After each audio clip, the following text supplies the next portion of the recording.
ਆਪਾਂ परमेश्वर का वचन देखांगे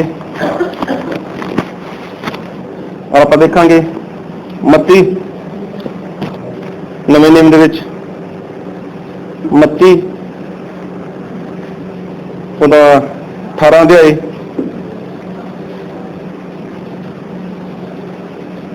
मत्ती ਉਹਦਾ 18 अध्याय आप पढ़ांगे 15 ਤੋਂ ਲੈ ਕੇ 20 तक। जे तेरा भाई तेरा गुनाह करे तो जा और उसके संग इकल्ला होकर उन्हें समझा दे। जो तेरी सुने तो तै अपने भाई को खट ले है, पर जे ना सुने ਤਾਂ ਤੂੰ ਇੱਕ ਜਾਂ ਦੋ ਜਣੇ ਲਿਆ ਆਪਣੇ ਨਾਲ ਹੋਰ ਲੈ ਤਾਂ ਹਰੇਕ ਗੱਲ 2 ਜਾਂ 3 ਗਵਾਹਾਂ ਦੇ ਮੂੰਹੋਂ ਸਾਬਤ ਹੋ ਜਾਵੇ। और जे उन्हां दी भी ना सुने तो कलीसिया नूं खबर दे। फिर जो कलीसिया दी भी ना सुने तो तेरे अगे भलाई कौम वाले ते वसूलियां वर्गा होवे।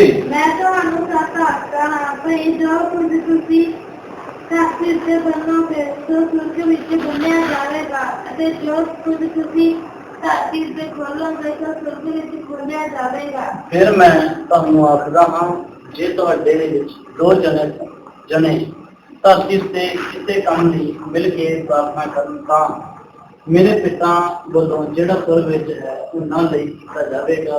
क्योंकि जितने 2 ਜਾਂ 3 मेरे नाम ਦੇ ਵਿੱਚ ਇਕੱਠੇ ਹੋਣ ਉੱਥੇ ਮੈਂ ਉਹਨਾਂ ਦੇ ਵਿਚਕਾਰ। सारे बोलो हालेलुया हालेलुया। ये वचन परमेश्वर के आत्मा द्वारा लिखाया गया ते प्रभु यीशु मसीह ने कहा आकाश धरती टल जाएगा पर मेरा वचन कद नहीं टलेगा। क्योंकि साडे परमेश्वर वो सर्वशक्तिमान परमेश्वर ने और प्रभु यीशु मसीह वो जिंदा परमेश्वर ने। क्योंकि अगर हम बाइबल देखते हैं तो परमेश्वर जब भी गलबात करते थे तो परमेश्वर अपने वचन के जरिए गलबात करते थे। परमेश्वर ने जब भी गल की अपने वचन के जरिए गलबात की। अज भी अगर परमेश्वर गलबात करते हैं तो वो अपने वचन के जरिए गलबात करते हैं। वचन पुकारने वाला कोई भी दास हो सकता है, कोई भी सेवक हो सकता है, लेकिन जो वचन ने वो वचन परमेश्वर के सच्चे वचन ने। आप अगर इस धरती पर नजर मार के देखिए तो इस धरती पर बहुत सारे लोग ने और बहुत सारे लोगों ने अपने लिए अपनी पसंद के देवी देवते बना रखे ने। बहुत सारे लोगों ने अपनी पसंद के अपने लिए देवी देवते बना रखे ने, लेकिन सही नहीं जो परमेश्वर है उसने इंसान को बनायागा। और बाइबल में इस तरह लिखा गा प्रभु यीशु मसीह कहते हैं कि तुसीं मैनूं नहीं चुनिया तो मैं तुहानूं चुनियागा। हाँ, चोण मतलब कि जो बहुते होण फिर चोण हुंदी है। परमेश्वर ने कहा कि तुसीं मैनूं नहीं चुनिया मैं तुहानूं चुनियागा। परमेश्वर ने इंसान को चुनियागा। जिहदे विचों अगर धरती पर देखिए तो बहुत कुछ है, पेड़ पौधे पशु पंछी जानवर समुद्र बहुत कुछ इस धरती पर हैगा। इन्हां सारी चीज़ों के विचों परमेश्वर ने इंसान को चुनियागा, इंसान को पसंद किया। कि परमेश्वर प्रभु यीशु मसीह खुद कहते हैं कि तुसीं मैनूं नहीं चुनिया, मैनूं नहीं चुनिया मतलब कि मैं इक्को ही परमेश्वर हाँ। मेरे तो बिना कोई परमेश्वर नहीं, मेरे तो बिना कोई बचाने वाला नहीं, कोई छुड़ाने वाला नहीं, मैं इक्को ही परमेश्वर हाँ। जब मैं एक ही हाँ तो तुहाडे लगे कोई दूजी ऑप्शन है ही नहीं कि तुसीं किसी नूं चुन सको।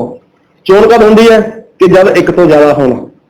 कई बार इलैक्शन देखते हैं, वोटां देखते हैं कि उत्थे लोग चोण करते हैं। क्यों? क्योंकि जिथे खड़े होंदे ने वोटां विच कैंडीडेट जो लोग चोण लड़ते हैं उहदे विच एक तो ज्यादा लोग होंदे ने तां लोग वोटां पाउंदे ने, तां लोग एक दूजे नूं मतलब वोटां पा के जिताउंदे ने। फिर लोग कहते हैं असीं वोटां पाईआं ने असीं इहनूं जितायागा, मतलब ये साडा पसंद किया होयागा, इसनूं असीं चुनियागा। ये हुण की है? ये साडा MC है, ये की है? ये साडा सरपंच है, ये कौन है? ये साडा लंबड़दार है। मतलब कि जब वोटां पैण एक तो ज्यादा लोगों लिए वोटां पैण तो फिर की हुंदी है? फिर चोण हुंदी है। लेकिन प्रभु यीशु मसीह की कहते हैं कि मैं तुहानूं चुनियागा। मैं इन्ने सारी दुनिया दे विचों इन्ना कुछ है धरती के उपर इन्हां सारे चीज़ों विचों मैं तुहानूं चुनियागा पर तुसीं मैनूं नहीं चुनिया। क्यों नहीं चुनिया? क्योंकि मैं इक्को ही हाँ। परमेश्वर के वचन बहुत ध्यान नाल सुणिओ। इस दे विच साडे परमेश्वर इक्को ही परमेश्वर ने। ਸਾਡੇ ਪਰਮੇਸ਼ਵਰ ਇੱਕੋ ਹੀ ਪਰਮੇਸ਼ਵਰ ਨੇ। ਔਰ ਪ੍ਰਭੂ ਯਿਸੂ ਮਸੀਹ ਨੇ ਇਨਸਾਨ ਨੂੰ ਚੁਣਿਆਗਾ, ਉਸ ਨੂੰ ਪਸੰਦ ਕੀਤਾਗਾ, ਉਸ ਨੂੰ ਪਸੰਦ ਕੀਤਾਗਾ। ਅਗਰ ਪਸੰਦ ਕੀਤਾਗਾ, ਅਗਰ ਚੁਣਿਆਗਾ, ਇਹਦਾ ਮਤਲਬ ਕਿ ਪਰਮੇਸ਼ਵਰ ਦਾ ਕੋਈ ਨਾ ਕੋਈ ਕੰਮ ਹੈ। ਕੋਈ ਵੀ ਕਿਸੇ ਨੂੰ ਚੁਣੇ, ਕੋਈ ਵੀ ਕਿਸੇ ਨੂੰ ਪਸੰਦ ਕਰੇ, ਇਹਦਾ ਮਤਲਬ ਕਿ ਉਹਦੇ ਪ੍ਰਤੀ ਕੋਈ ਨਾ ਕੋਈ ਕੰਮ ਹੈ। ਪ੍ਰਭੂ ਯਿਸੂ ਮਸੀਹ ਨੇ ਇਨਸਾਨ ਨੂੰ ਚੁਣਿਆਗਾ, ਬੱਚੇ ਨੂੰ ਬਹੁਤੇ ਨਾਲ ਸੁਣਿਆ। ਅਰੇ ਪ੍ਰਭੂ ਯਿਸੂ ਮਸੀਹ ਨੇ ਕੀ ਕਿਹਾ ਇਨਸਾਨ ਨੂੰ ਕਿ ਜੇ ਕੋਈ ਮੇਰੇ ਪਿੱਛੇ ਆਉਣਾ ਚਾਹੇ, ਆਪਾਂ ਪੜਾਂਗੇ ਮੱਤੀ ਉਹਦਾ 16 ਦੇ ਆਏ, ਉਹਦਾ 24 ਵਚਨ।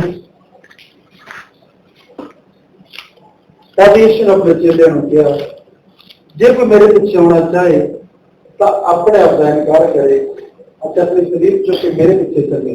सारे बोलो हालेलुया। प्रभु यीशु मसीह ने कहा कि जे कोई मेरे पीछे आना चाहे तो की करे, अपने आप का इनकार करे।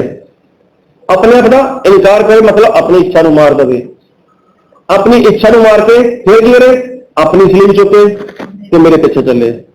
अपनी इच्छा ਨੂੰ मार देना मतलब मेरी कोई भी इच्छा नहीं है, मैं हूं कोई इच्छा लेके यीशु मसीह पीछे नहीं जाना, मेरी कोई इच्छा नहीं है, मेरी खुद की कोई भी मतलब ऐसी मर्जी नहीं है।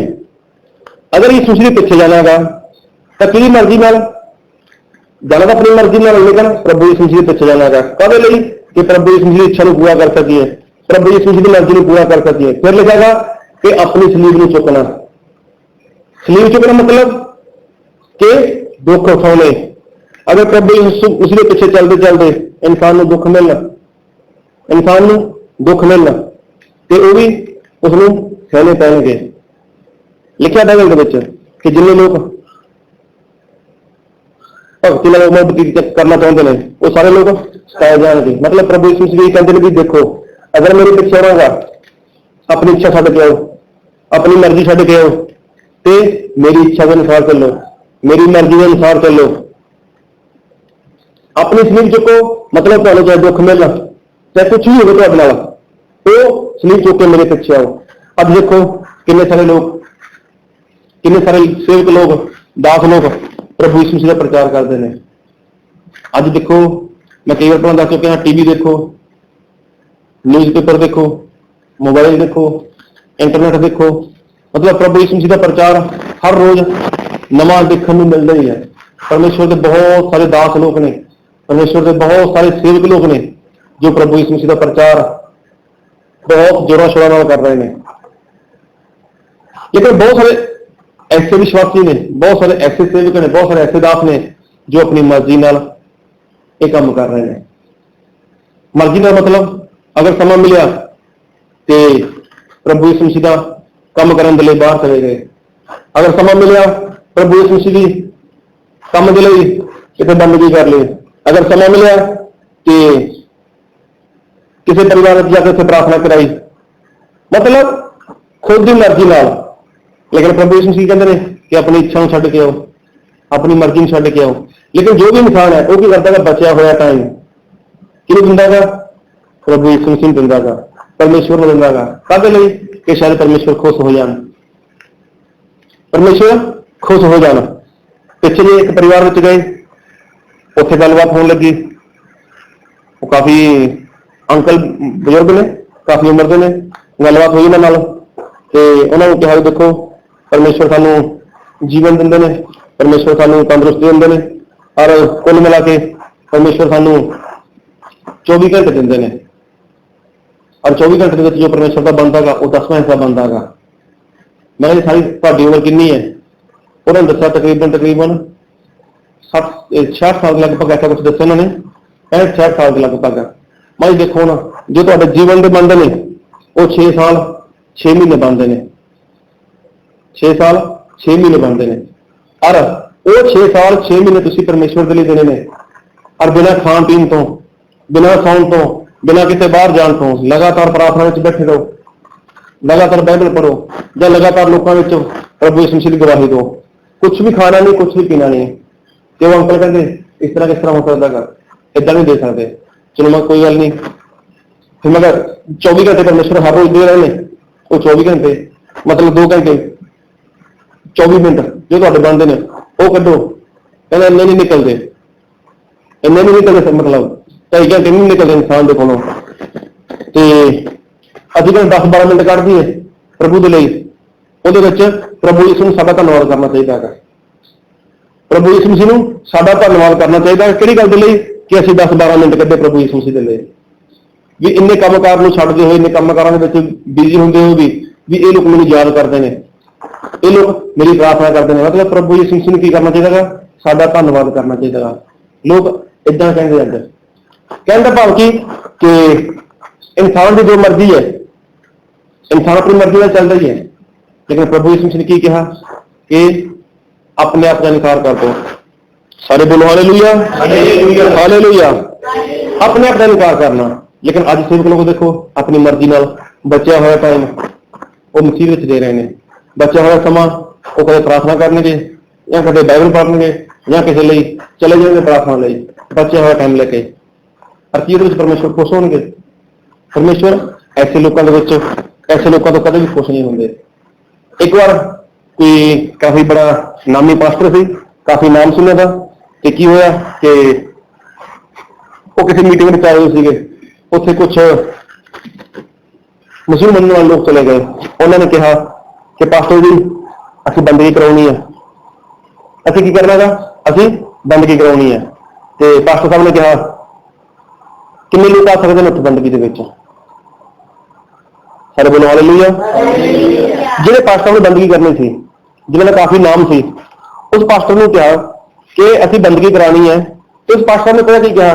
ਵੀ ਕਿੰਨੇ ਲੋਕ ਬੰਦਗੀ ਵਿੱਚ ਹੋਣਗੇ? ਜਿਨ੍ਹਾਂ ਲੋਕਾਂ ਨੇ ਬੰਦਗੀ ਕਰਵਾਉਣੀ ਸੀ ਉਹਨਾਂ ਵਿੱਚ ਇੱਕ ਜਣੇ ਨੇ ਕਿਹਾ ਕਿ ਪਾਸਟਰ ਬਾਈਬਲ ਵਿੱਚ ਜਿੱਦਾਂ ਲਿਖਿਆ ਹੈਗਾ ਕਿ 2 ਜਾਂ 3। ਹਲੇ ਇਹ ਗੱਲ ਬੋਲ ਰਹੇ ਸੀਗੇ, ਪਾਸਟਰ ਕਹਿੰਦਾ ਰੁਕ ਜਾਓ, ਕਹਿੰਦਾ ਬਾਈਬਲ ਵਿੱਚ ਲਿਖਿਆ 2 ਜਾਂ 3। ਮਤਲਬ ਮੈਂ ਤੁਹਾਨੂੰ ਕਹਿੰਦਾ 2 ਜਾਂ 3,000 ਲੋਕ ਹੋਣ, ਮੈਂ ਫਿਰ ਬੰਦਗੀ ਕਰਾਂਗਾ। ਹੁਣ ਥੋੜਾ ਸਮਾਂ ਪਹਿਲਾਂ ਭਾਈ ਜਿਸ ਨੇ ਪ੍ਰਾਰਥਨਾ ਵੀ ਕੀਤੀ। ਕੀ ਪ੍ਰਾਰਥਨਾ ਕੀਤੀ ਸੀ?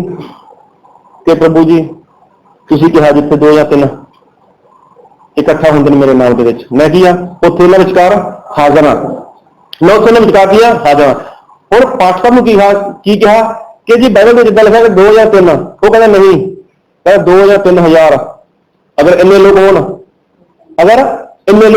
ਤੇ ਮੈਂ ਕੀ ਕਰਾਂਗਾ? ਮੈਂ ਉੱਥੇ ਆ ਕੇ ਬੰਦਗੀ ਕਰਾਂਗਾ। ਤੇ ਸਹੀ ਦੇ ਵਿੱਚ ਉਹ ਲੋਕ ਉੱਥੇ ਚੁੱਪ ਹੋ ਗਏ। ਉਹ ਲੋਕਾਂ ਨੇ ਉੱਥੇ ਕੋਈ ਵੀ ਗੱਲ ਨਹੀਂ ਕੀਤੀ। ਤੇ ਸਹੀ ਦੇ ਵਿੱਚ ਇਹ ਕਿਹਦੀ ਮਰਜ਼ੀ ਹੈ? ਇਹ ਤਾਂ ਇੱਕ ਇਨਸਾਨ ਦੀ ਮਰਜ਼ੀ ਹੈ। ਕੀ ਮਰਜ਼ੀ ਹੈ? ਕਿ ਉਹ ਇਨਸਾਨ ਆਪਣੀ ਮਰਜ਼ੀ ਨਾਲ ਕਿ ਘੱਟ ਤੋਂ ਘੱਟ 2-3,000 ਦਾ ਮੈਨੂੰ ਬੰਦਾ ਚਾਹੀਦਾ ਗਾ, ਜਿੱਥੇ ਮੈਂ ਪ੍ਰਚਾਰ ਕਰਾਂ, ਜਿੱਥੇ ਜਾ ਕੇ ਮੈਂ ਪ੍ਰਚਾਰ ਕਰਾਂ। ਲੇਕਿਨ ਜੇ ਪ੍ਰਭੂ ਯਿਸੂ ਮਸੀਹ ਹੈ, ਉਹ ਵਚਨ ਦੇ ਵਿੱਚ ਕੀ ਕਹਿੰਦੇ ਆ? ਆਪਾਂ ਪੜਾਂਗੇ ਮੱਤੀ ਉਹਦਾ 18 ਦੇ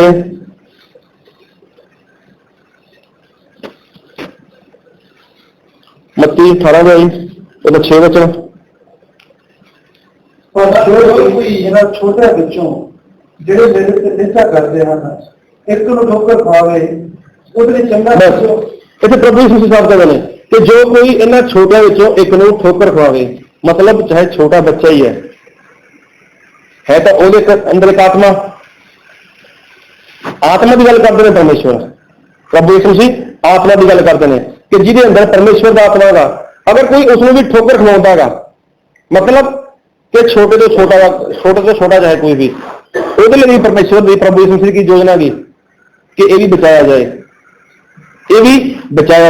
ਲੇਕਿਨ ਪਰਮੇਸ਼ਵਰ ਦੇ ਜੋ ਅੱਜ ਕਹਿੰਦੇ ਅਸੀਂ ਸੇਵਕ ਹਾਂ, ਪਰਮੇਸ਼ਵਰ ਦੇ ਜੋ ਕਹਿੰਦੇ ਅਸੀਂ ਦਾਸ ਹਾਂ, ਉਹ ਵੀ ਕਹਿੰਦੇ ਨਹੀਂ। ਕਿੰਨੇ ਲੋਕ ਹੁੰਦੇ ਨੇ? ਘੱਟ ਤੋਂ ਘੱਟ 2-3,000, ਘੱਟ ਤੋਂ ਘੱਟ 5-10,000। ਅੱਜ ਲੋਕ ਵੀ ਇਹੀ ਦੇਖਦੇ ਨੇ ਉੱਥੇ ਕਿੰਨੀ ਦੁਨੀਆ ਦੀ, ਉੱਥੇ ਕਿੰਨੇ ਲੋਕ ਨੇ। ਲੇਕਿਨ ਇੱਕ ਵਾਰ ਪ੍ਰਭੂ ਯਿਸੂ ਨੇ ਗੱਲ ਵੀ ਕੀਤੀ ਕਿ ਐਸਾ ਕਿਹੜਾ ਇਨਸਾਨ ਹੈ ਜਿਹਦੇ ਨਾਲ ਮਤਲਬ 100 ਭੇਡ ਹੋ ਗਏ ਔਰ ਉਹਦੇ ਵਿੱਚੋਂ ਇੱਕ ਗਵਾਚ ਜਾਏ ਔਰ ਉਹ 99 ਭੇਡਾਂ ਛੱਡ ਕੇ ਕੀ ਕਰੇਗਾ? ਉਸ ਗਵਾਚੇ ਭੇਡ ਦੀ ਤਲਾਸ਼ ਕਰੇਗਾ। ਮਤਲਬ ਕਿ ਪ੍ਰਭੂ ਯਿਸੂ ਮਸੀਹ ਦੀ ਅਗਰ ਆਪਾਂ ਵਚਨ ਦੇਖਦੇ ਹਾਂ ਤਾਂ ਉਹਦੇ ਵਿੱਚ ਜਿੱਦਾਂ ਹੁਣ ਪਤਾ ਚੱਲਦਾਗਾ ਕਿ ਇੱਕ ਭੇਡ, ਪ੍ਰਭੂ ਯਿਸੂ ਮਸੀਹ ਇਨਸਾਨ ਦੇ ਨਾਲ ਤੁਲਨਾ ਕਰਦੇ ਨੇ ਭੇਡ ਦੀ। प्रभु यीशु मसीह भेड़ की तुलना इंसान नाल करते हैं कि अगर ऐसा एक इंसान है, अगर वो बाहर निकल जाता है कि ਉਹਦੇ ਲਈ ਕੀ ਕਰਨਾ ਚਾਹੀਦਾ, ਸੇਵਕ ਨੂੰ ਉਸਨੂੰ ਬਚਾਉਣਾ ਚਾਹੀਦਾ ਹੈਗਾ, ਉਸਨੂੰ ਜਾ ਕੇ ਮਿਲਣਾ ਚਾਹੀਦਾ, ਉਸਦੇ ਲਈ ਜਾ ਕੇ ਉਸਨੂੰ ਵਚਨ ਸਿਖਾਉਣਾ ਚਾਹੀਦਾ, ਉਸਦੇ ਲਈ ਜਾ ਕੇ ਸਮਾਂ ਕੱਢਣਾ ਚਾਹੀਦਾ ਹੈਗਾ ਤਾਂ ਕਿ ਉਹ ਇਨਸਾਨ ਵਾਪਸ ਆ ਜਾਏ। ਇਹ ਗੱਲ ਤਾਂ ਪ੍ਰਭੂ ਯਿਸੂ ਮਸੀਹ ਖੁਦ ਕਹਿੰਦੇ ਨੇ। ਲੇਕਿਨ ਸੇਵਕ ਲੋਕ ਇੱਕ ਘਟ ਗਿਆ ਕੋਈ ਗੱਲ ਨਹੀਂ, ਕਿਹੜਾ ਫਰਕ ਪੈਂਦਾ ਗਾ, 2-4 ਹੋਰ ਆ ਜਾਣਗੇ। ਏਦਾਂ ਮੈਂ ਸੇਵਕ ਦੇ ਖਿਲਾਫ ਨਹੀਂ ਕਹਿਣਾ ਚਾਹੁੰਦਾ, ਲੇਕਿਨ ਮੈਂ ਦੱਸ ਰਿਹਾ ਗੱਲ ਕਿ ਪ੍ਰਭੂ ਯਿਸੂ ਮਸੀਹ ਕੀ ਕਹਿੰਦੇ ਨੇ। हाँ, प्रभु यीशु मसीह ने इंसान को पसंद किया। अगर प्रभु यीशु मसीह ने इंसान को पसंद किया तो इस तरह नहीं पसंद किया। प्रभु यीशु मसीह ने की कहा कि अपने आप का इनकार करो, अपने आप का इनकार करो। लेकिन अज लोग मसीह मानता रहे, अज प्रचार करते रहे, लेकिन अपने आप का इनकार नहीं कर रहे, अपनी इच्छा को नहीं मार रहे, चलते यीशु के पीछे ही ने, प्रार्थना करते हैं, वचन सिखाते हैं, वर्त रखते हैं, चर्च जाते हैं, चर्च को चलाते भी ने, लेकिन अपनी इच्छा ना लेके चलते हैं। और ज्यादा लोगों का बनना की है कि ज्यादा संगत हो, ज्यादा लोग हो, उत्थे जाके की किया जाए, उत्थे जाके प्रचार किया जाए। एक बार शायद पहले सुने होंगे, एक इंसान सी परमेश्वर का दास, जिसने परमेश्वर की प्रार्थना की, प्रभु अज मैं कितने जावा, अज मैं कितने तुहाडा वचन सिखा के आवा। ते परमेश्वर ने कहा चलो इत्थों निकल और फलाना रास्ता फड़ ला तू। वो इंसान उस पर चलता गया और जाते जाते रास्ते में जंगल आ गया। उसने देखा थे उनको मिला ही नहीं। परमेश्वर ने उसको एक दरख्त के थले लेके जाके कहा भी इस वचन पुकार। इंसान ने देखा कोई है ही नहीं, इतना कोई है नहीं जिन्होंने वचन सुनावा। लेकिन उसने की कहा, उसने की कहा भी चल कोई नहीं, परमेश्वर ने कहा वचन बोल देने। उत्थे उसने वचन बोलिया और वचन बोलने तो बाद परमेश्वर ने कहा चल घरे वापस चला जा। वो घरे वापस चला गया। उन्हें इस गल में काफी समय निकल गया, तकरीबन 1 साल के लग बाद उस इंसान ने याद आया, यार एक बार मैं उत्थे गया सीगा, उत्थे परमेश्वर लग गया सीगा और परमेश्वर ने कहा कि उत्थे जाके की करना था, वचन दे के आना। उस तो बाद मैं उत्थे गया ही नहीं, हुण जाके देखना उत्थे की होयागा। वो इंसान उत्थे चला गया, जब देखा सामने एक चर्च बना होयागा। वो इंसान हैरान हो गया, उसने देखा यार इतने चर्च पहले जैसे कोई है ही नहीं थी। जब वो इंसान चर्च के अंदर गया तो उसका जो पास्टर सीगा वो भज के उस इंसान के कोल आ गया। उस इंसान के कोल आया तो उसने आके दस्या कि मैं इत्थे दा पास्टर हाँ और मेरे लिए थोड़े जे लोग ने, इन्हां लोकां विच मैं सेवा करदा हां। तो उसने कहा मैं तुहानूं जानदा नहीं, तुसीं कौन हो? वो कहता पास्टर तुसीं नहीं जानदे, लेकिन मैं तुहानूं जानदा हां। तकरीबन अज तो 1 साल पहला तुसीं इस जगह आए सीगे और तुसीं इस जगह प्रचार करके गए सीगे। वो कहना हाँ मैंने याद आ गया, मैं प्रचार करके गया सीगा। कहना जी दरख्त के थले तुसीं खड़ के प्रचार किया सीगा, उसके ऊपर मैं बैठा सीगा, लेकिन होया कि मैं उत्थे लोकां नूं लुटदा सीगा, मैं लुटमार करदा सीगा। जब तुसीं आए तो मैं सोचा चलो तुहानूं लुट लेना पहले जाके मैं, लेकिन तुसीं इत्थे आके बोलना शुरू किया। मैं सोचा चलो ये बोल लैण दो पहला, ये की बोलदा गा, उस तो बाद जाके मैं लुट लवांगा, उस तो बाद मैं फिर जाके लुट लवांगा।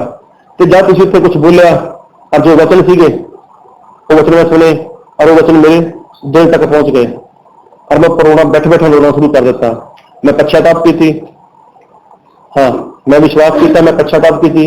और उस तो बाद की होया कि मेरे जीवन एक बड़ा चमत्कार हो गया और अज मेरे लिए ये चर्च है और थोड़े देर मेरे इतने लोग ने।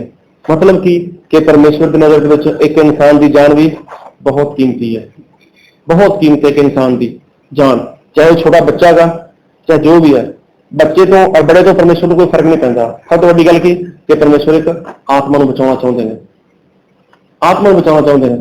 और ज्यादातर लोगों का की बनना गा कि ज्यादा भीड़ होनी चाहिए है, ज्यादा इकट्ठ होना चाहिए, ज्यादा इकट्ठ ज्यादा भीड़, तो फिर उत्थे की होगा, फिर उत्थे चमत्कार होगा, फिर उत्थे की होगा, फिर उत्थे परमेश्वर काम करनगे।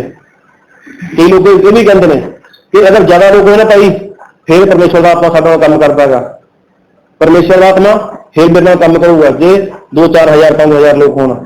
अगर एक इंसान होया फिर भी काम करेगा आत्मा तो फिर भी काम करेगा। लेकिन सोच तो इंसान दी ਤੇ ਜ਼ਿਆਦਾ ਲੋਕ ਹੋਣਗੇ ਫਿਰ ਚਮਤਕਾਰ ਹੋਏਗਾ। ਲੇਕਿਨ ਪਰਮੇਸ਼ਰ ਕੀ ਕਹਿੰਦਾ ਹੈ ਕਿ ਛੋਟੇ ਤੋਂ ਛੋਟਾ ਜਿਹੜਾ ਛੋਟੇ ਤੋਂ ਛੋਟਾ ਗਾ, ਹਾਂ ਮਤਲਬ ਉਹ ਵੀ ਪਰਮੇਸ਼ਰ ਦੇ ਰਾਜ ਵਿੱਚ ਆਵੇ। ਇਹ ਕੌਣ ਚਾਹੁੰਦੇ ਨੇ? ਇਹ ਖੁਦ ਪਰਮੇਸ਼ਰ ਚਾਹੁੰਦੇ ਨੇ, ਖੁਦ ਪ੍ਰਭੂ ਯਿਸੂ ਮਸੀਹ ਚਾਹੁੰਦੇ ਨੇ। ਲੇਕਿਨ ਜ਼ਿਆਦਾਤਰ ਲੋਕਾਂ ਦਾ ਮੰਨਣਾ ਕੀ ਹੈ ਕਿ ਬਸ ਜ਼ਿਆਦਾ ਭੀੜ ਹੋਣੀ ਚਾਹੀਦੀ ਹੈ, ਜ਼ਿਆਦਾ ਇਕੱਠ ਹੋਣਾ ਚਾਹੀਦਾ ਵਾ।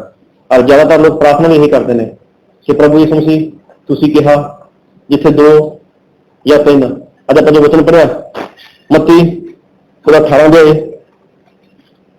ਔਰ ਆਪਾਂ ਪੜ੍ਹਿਆ 15 ਤੋਂ ਲੈ ਕੇ 20 ਤੱਕ। ਪੜ੍ਹੋ ਮੱਤੀ ਉਹਦਾ 18 ਦੇ ਉਹਦਾ 20 ਵਚਨ। ਕਿਉਂਕਿ ਜਿੱਥੇ 2 ਜਾਂ 3 ਮੇਰੇ ਨਾਮ ਤੇ ਇਕੱਠੇ ਹੋਣ ਉਹਨਾਂ ਦੇ ਵਿਚਕਾਰ ਆਪਾਂ। ਸਾਰੇ ਬੋਲੋ ਹਾਲੇਲੂਇਆ ਹਾਲੇਲੂਇਆ। ਵਚਨ ਨੂੰ ਬਹੁਤ ਧੰਨਵਾਦ ਸੁਣੋ। ਜੇ ਤੁਹਾਨੂੰ ਨੀਂਦ ਆ ਰਹੀ ਹੈ ਮਿਹਰਬਾਨੀ ਕਰਕੇ ਖੜੇ ਹੋ ਜਾਓ, ਕਿਉਂਕਿ ਵਚਨ ਅਗਰ ਅੱਜ ਇਸ ਤਰ੍ਹਾਂ ਛੱਡਦਾ ਤੇ ਉਹਦਾ ਕੋਈ ਫਾਇਦਾ ਨਹੀਂ। ਵਚਨ ਨੂੰ ਸਮਝਣ ਦੀ ਕੋਸ਼ਿਸ਼ ਕਰੋ, ਜਾਣਨ ਦੀ ਕੋਸ਼ਿਸ਼ ਕਰੋ। ਇੱਕ ਵਾਰ ਫਿਰ ਪੜ੍ਹੋ ਮੱਤੀ 18 ਦੀ 20। ਕਿਉਂਕਿ ਜਿੱਥੇ 2 ਜਾਂ 3 ਮੇਰੇ ਨਾਮ ਉੱਤੇ ਇਕੱਠੇ ਹੋਣ ਮੈਂ ਉਹਨਾਂ ਦੇ ਵਿਚਕਾਰ ਹਾਂ। ਜਿੱਥੇ 2 ਜਾਂ 3 ਕਿਹਦੇ ਨਾਮ ਦੇ ਵਿੱਚ? ਪ੍ਰਭੂ ਯਿਸੂ ਮਸੀਹ ਦੇ ਨਾਮ ਦੇ ਵਿੱਚ ਇਕੱਠਾ ਹੋਣ, ਉੱਥੇ ਕੀ ਹੈ? ਪ੍ਰਭੂ ਯਿਸੂ ਮਸੀਹ ਹਾਜ਼ਰ। ਪਰਮੇਸ਼ਰ ਕੀ ਹੈ? ਉੱਥੇ ਹਾਜ਼ਰ ਸਹੀ ਦੇ ਵਿੱਚ। ਅੱਜ ਜ਼ਿਆਦਾਤਰ ਲੋਕ ਪ੍ਰਾਰਥਨਾ ਹੀ ਕਰਦੇ ਨੇ ਕਿ ਪ੍ਰਭੂ ਜੀ ਅਗਰ ਦੇਖੇ 2 4 5 ਬੰਦੇ ਇਕੱਠੇ ਹੋ ਗਏ ਫਿਰ ਪ੍ਰਾਰਥਨਾ ਕਰਨਗੇ ਪ੍ਰਭੂ ਤੁਸੀਂ ਕਿਹਾ ਕਿ ਜਿੱਥੇ 2 ਜਾਂ 3 ਕੀ ਪਰਮੇਸ਼ਰ ਨੇ ਕਿਹਾ? ਪਰਮੇਸ਼ਰ ਨੂੰ ਨਹੀਂ ਪਤਾ ਕਿ ਮੈਂ ਉੱਥੇ ਜਾਣਾ ਹੈਗਾ, ਪਰਮੇਸ਼ਰ ਨੂੰ ਨਹੀਂ ਪਤਾ, ਪਰਮੇਸ਼ਰ ਨੂੰ ਸਭ ਪਤਾ ਹੈਗਾ। ਲੇਕਿਨ ਫਿਰ ਵੀ ਲੋਕ ਪ੍ਰਭੂ ਯਿਸੂ ਨੂੰ ਚੇਤਾ ਕਰਾਉਂਦੇ ਨੇ, ਪ੍ਰਭੂ ਯਿਸੂ ਜੀ ਤੁਸੀਂ ਕਿਹਾ ਹੈਗਾ ਕਿ ਜਿੱਥੇ 2 ਜਾਂ 3 ਇਕੱਠੇ ਹੋਣ ਉੱਥੇ ਮੈਂ ਹਾਜ਼ਰ ਹਾਂ। ਕਿ ਸੱਚਮੁੱਚ ਪਰਮੇਸ਼ਰ ਉਸ ਜਗ੍ਹਾ ਹਾਜ਼ਰ ਹੈ? ਆਪਾਂ ਕਹਿ ਸਕਦੇ ਪਰਮੇਸ਼ਰ ਉਸ ਜਗ੍ਹਾ ਹਾਜ਼ਰ ਹੈ ਕਿਉਂਕਿ ਲਿਖਿਆ ਹੈ ਕੂਚ 33 ਦੇ ਕੂਚ 33 ਦੇ ਇੱਥੇ ਪਰਮੇਸ਼ਰ ਜਦ ਇਜ਼ਰਾਈਲ ਦੇਸ਼ ਨੂੰ ਮਿਸਰ ਦੇਸ਼ ਦੀ ਗੁਲਾਮੀ ਵਿੱਚੋਂ ਕੱਢ ਕੇ ਲੈ ਕੇ ਆ ਰਹੇ ਸੀਗੇ, ਹਾਂ ਮਿਸਰ ਦੇਸ਼ ਦੀ ਗੁਲਾਮੀ ਵਿੱਚੋਂ ਕੱਢ ਕੇ ਲੈ ਕੇ ਆ ਰਹੇ ਸੀਗੇ, ਤੇ ਪਰਮੇਸ਼ਰ ਨੇ ਜੋ ਧਰਤੀ ਪਰਮੇਸ਼ਰ ਨੇ ਕਹੀ ਸੀ ਕਿ ਮੈਂ ਧਰਤੀ ਇਜ਼ਰਾਈਲ ਦੇਸ਼ ਨੂੰ ਦੇਵਾਂਗਾ। ਜਦ ਪਰਮੇਸ਼ਰ ਮਿਸਰ ਦੇਸ਼ ਦੀ ਗੁਲਾਮੀ ਵਿੱਚੋਂ ਕੱਢ ਕੇ ਲੈ ਕੇ ਆਏ ਲੋਕਾਂ ਨੂੰ, ਤੇ ਪਰਮੇਸ਼ਰ ਨੇ ਆਪਣੇ ਦਾਸ ਮੂਸਾ ਨੂੰ ਕਿਹਾ, ਹਾਂ ਪੜ੍ਹੋ ਜੀ 33 ਦੀ 3 ਤੋਂ ਪੜ੍ਹੋ। ਉਸ ਦੇਸ਼ ਵਿੱਚ ਦੁੱਧ ਅਤੇ ਸ਼ਹਿਦ ਵਗਦਾ ਹੈ, ਪਰ ਮੈਂ ਤੁਹਾਡੇ ਨਾਲ ਪਾਲਾ ਨਾ ਜਾਵਾਂਗਾ ਕਿਉਂਕਿ ਤੁਸੀਂ ਹਾਥੇ ਲੋਕ ਹੋ, ਮਤੇ ਮੈਂ ਤੁਹਾਨੂੰ ਰਾਹ ਵਿੱਚ ਭਾਗੂ ਕਰਦੇ ਹਾਂ। ਸਾਰੇ ਬੋਲੋ ਹਾਲੇਲੂਇਆ ਹਾਲੇਲੂਇਆ। ਉਸ ਦੇਸ਼ ਦੇ ਵਿੱਚ 7 ਤਰ੍ਹਾਂ ਦੇ ਲੋਕ ਸੀਗੇ, 7 ਗੋਤਾਂ ਸੀ ਉੱਥੇ। ਪਰਮੇਸ਼ਰ ਨੇ ਕਿਹਾ ਉਹ ਗੋਤਾਂ ਨੂੰ ਮੈਂ ਉੱਥੋਂ ਬਾਹਰ ਕੱਢ ਦਿਆਂਗਾ, ਲੇਕਿਨ ਮੈਂ ਤੁਹਾਡੇ ਨਾਲ ਉੱਪਰ ਨਹੀਂ ਜਾਵਾਂਗਾ, ਮੈਂ ਤੁਹਾਡੇ ਨਾਲ ਉੱਪਰ ਨਹੀਂ ਜਾਵਾਂਗਾ। ਕਿਉਂ ਨਹੀਂ ਜਾਵਾਂਗਾ? ਕਿਉਂਕਿ ਤੁਸੀਂ ਕੀ ਹੋ? ਹੱਠੀਲੇ ਲੋਕ, ਹੱਠੀਲੇ ਲੋਕ, ਹਾਥੀ ਲੋਕ ਤੁਸੀਂ। ਹੁਣ ਇਹ ਲੋਕਾਂ ਦੀ ਗਿਣਤੀ ਕਿੰਨੀ ਸੀ? ਇਹ 2-3 ਨਹੀਂ ਸੀਗੇ, ਇਹ ਕਿੰਨੇ ਸੀਗੇ? ਲੱਖਾਂ ਦੇ ਹਿਸਾਬ ਗਿਣਤੀ ਸੀ ਲੋਕਾਂ ਦੀ। 6,03,550 ਤਾਂ ਆਪਾਂ ਲਿਖਿਆ ਹੋਇਆ ਪੜ੍ਹਦੇ ਆ ਕਿ 6,03,550 ਦੀ ਗਿਣਤੀ ਹੈਗੀ ਸੀ। ਉਹਦੇ ਵਿੱਚ ਬੱਚਿਆਂ ਦੀ ਗਿਣਤੀ ਨਹੀਂ, ਉਹਦੇ ਵਿੱਚ ਔਰਤਾਂ ਦੀ ਗਿਣਤੀ ਨਹੀਂ। ਲੇਕਿਨ ਫਿਰ ਕੋਈ ਚੀਜ਼ ਨੂੰ ਉਸ ਦੇਸ਼ ਵਿੱਚ ਦੁੱਧ ਅਤੇ ਸ਼ਹਿਦ ਵਗਦਾ ਹੈ, ਪਰ ਮੈਂ ਤੁਹਾਡੇ ਨਾਲ ਪਾਲਾ ਨਾ ਜਾਵਾਂਗਾ ਕਿਉਂਕਿ ਤੁਸੀਂ ਹਾਥੇ ਲੋਕ ਹੋ, ਮਤੇ ਮੈਂ ਤੁਹਾਨੂੰ ਰਾਹ ਵਿੱਚ ਭਾਗੂ ਕਰਦੇ ਹਾਂ। ਹਾਂ ਮੈਂ ਤੁਹਾਡੇ ਵਿੱਚ ਵਿਚਕਾਰ ਨਹੀਂ ਆਵਾਂਗਾ, ਮੈਂ ਤੁਹਾਡੇ ਨਾਲ ਉੱਪਰ ਨਹੀਂ ਜਾਵਾਂਗਾ ਕਿਉਂਕਿ ਤੁਸੀਂ ਕੀ ਹੋ? ਹਾਥੇ ਲੋਕ ਹੋ। ਹਾਥੇ ਮਤਲਬ ਹੱਥੀਲੇ ਹੋ, ਢੀਠ ਨਹੀਂ ਕਹਿੰਦੇ ਪੰਜਾਬੀ ਦੇ ਵਿੱਚ। ਕੀ ਹੋ ਤੁਸੀਂ? ਢੀਠ ਲੋਕ ਹੋ। ਹੁਣ ਕਿੰਨੇ ਲੋਕ ਨੇ? ਲੱਖਾਂ ਦੇ ਹਿਸਾਬ ਲੋਕ ਨੇ। ਇੱਥੇ ਦਾ ਪਰਮੇਸ਼ਰ ਨੂੰ ਆਉਣਾ ਚਾਹੀਦਾ ਵਾ, ਲੇਕਿਨ ਪਰਮੇਸ਼ਰ ਕਹਿੰਦੇ ਨੇ ਮੈਂ ਤੁਹਾਡੇ ਵਿੱਚ ਨਹੀਂ ਆਵਾਂਗਾ। ਅੱਜ ਲੋਕ ਪ੍ਰਾਰਥਨਾ ਕਰਦੇ ਨੇ, ਅੱਜ ਲੋਕ ਕਹਿੰਦੇ ਨੇ ਪ੍ਰਭੂ ਤੁਸੀਂ ਕਿਹਾਗਾ ਕਿ ਜਿੱਥੇ 2 ਜਾਂ 3 ਲੋਕ ਇਕੱਠੇ ਹੋਣ ਵਾਲਿਆਂ ਦੇ ਵਿਚਕਾਰ ਹਾਜ਼ਰ ਹਾਂ। ਫਿਰ ਪੜ੍ਹਾਂਗੇ ਆਪਾਂ ਉਤਪਤੀ ਉਹਦਾ 11 ਦੇ ਆਏ।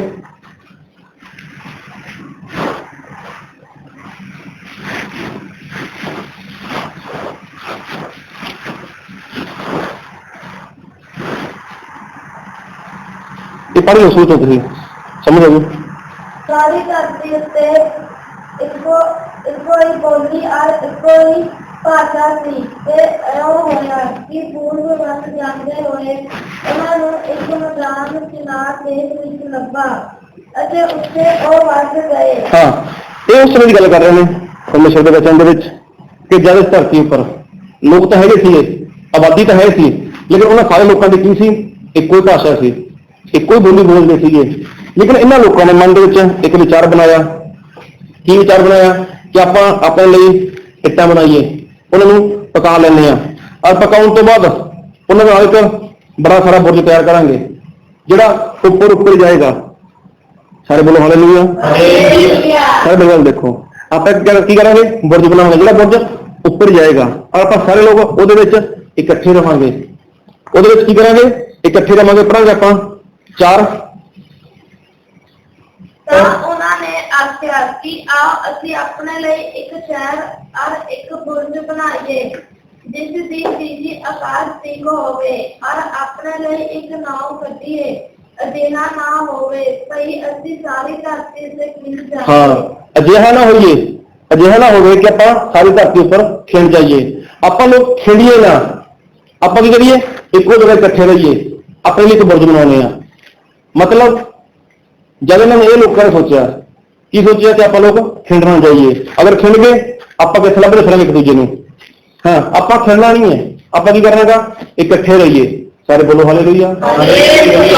ਫਿਰ ਅੱਗੇ ਪੜੋ 5 ਦੇ ਵਿੱਚ। ਤਾਂ ਯਹੋਵਾ ਉਸ ਸ਼ਹਿਰ ਔਰ ਬੁਰਜ ਨੂੰ ਆਦਮ ਵੰਸ਼ ਨੇ ਬਣਾਇਆ ਸੀ ਦੇਖਣ ਲਈ ਉਤਰਿਆ। ਹਾਂ, ਪਰਮੇਸ਼ਰ ਨੇ ਦੇਖਿਆ ਇਹ ਲੋਕ ਆਪਣੇ ਲਈ ਬੁਰਜ ਬਣਾ ਰਹੇ ਨੇ, ਇਹ ਲੋਕ ਆਪਣੇ ਲਈ ਬੁਰਜ ਬਣਾ ਬੈਠੇ ਨੇ, ਤੇ ਪਰਮੇਸ਼ਰ ਨੇ ਕੀ ਕੀਤਾ, ਇਹਨਾਂ ਨੂੰ ਦੇਖਣ ਦੇ ਲਈ ਉਤਰਿਆ। ਜਦ ਪਰਮੇਸ਼ਰ ਨੇ ਦੇਖਣ ਦੇ ਲਈ ਉਤਰਿਆ ਤੇ ਪਰਮੇਸ਼ਰ ਨੇ ਦੇਖਿਆ ਤਾਂ ਕੰਮ ਗਲਤ ਹੋ ਗਿਆਗਾ, ਇਹ ਲੋਕ ਸਹੀ ਨਹੀਂ ਕਰ ਰਹੇ।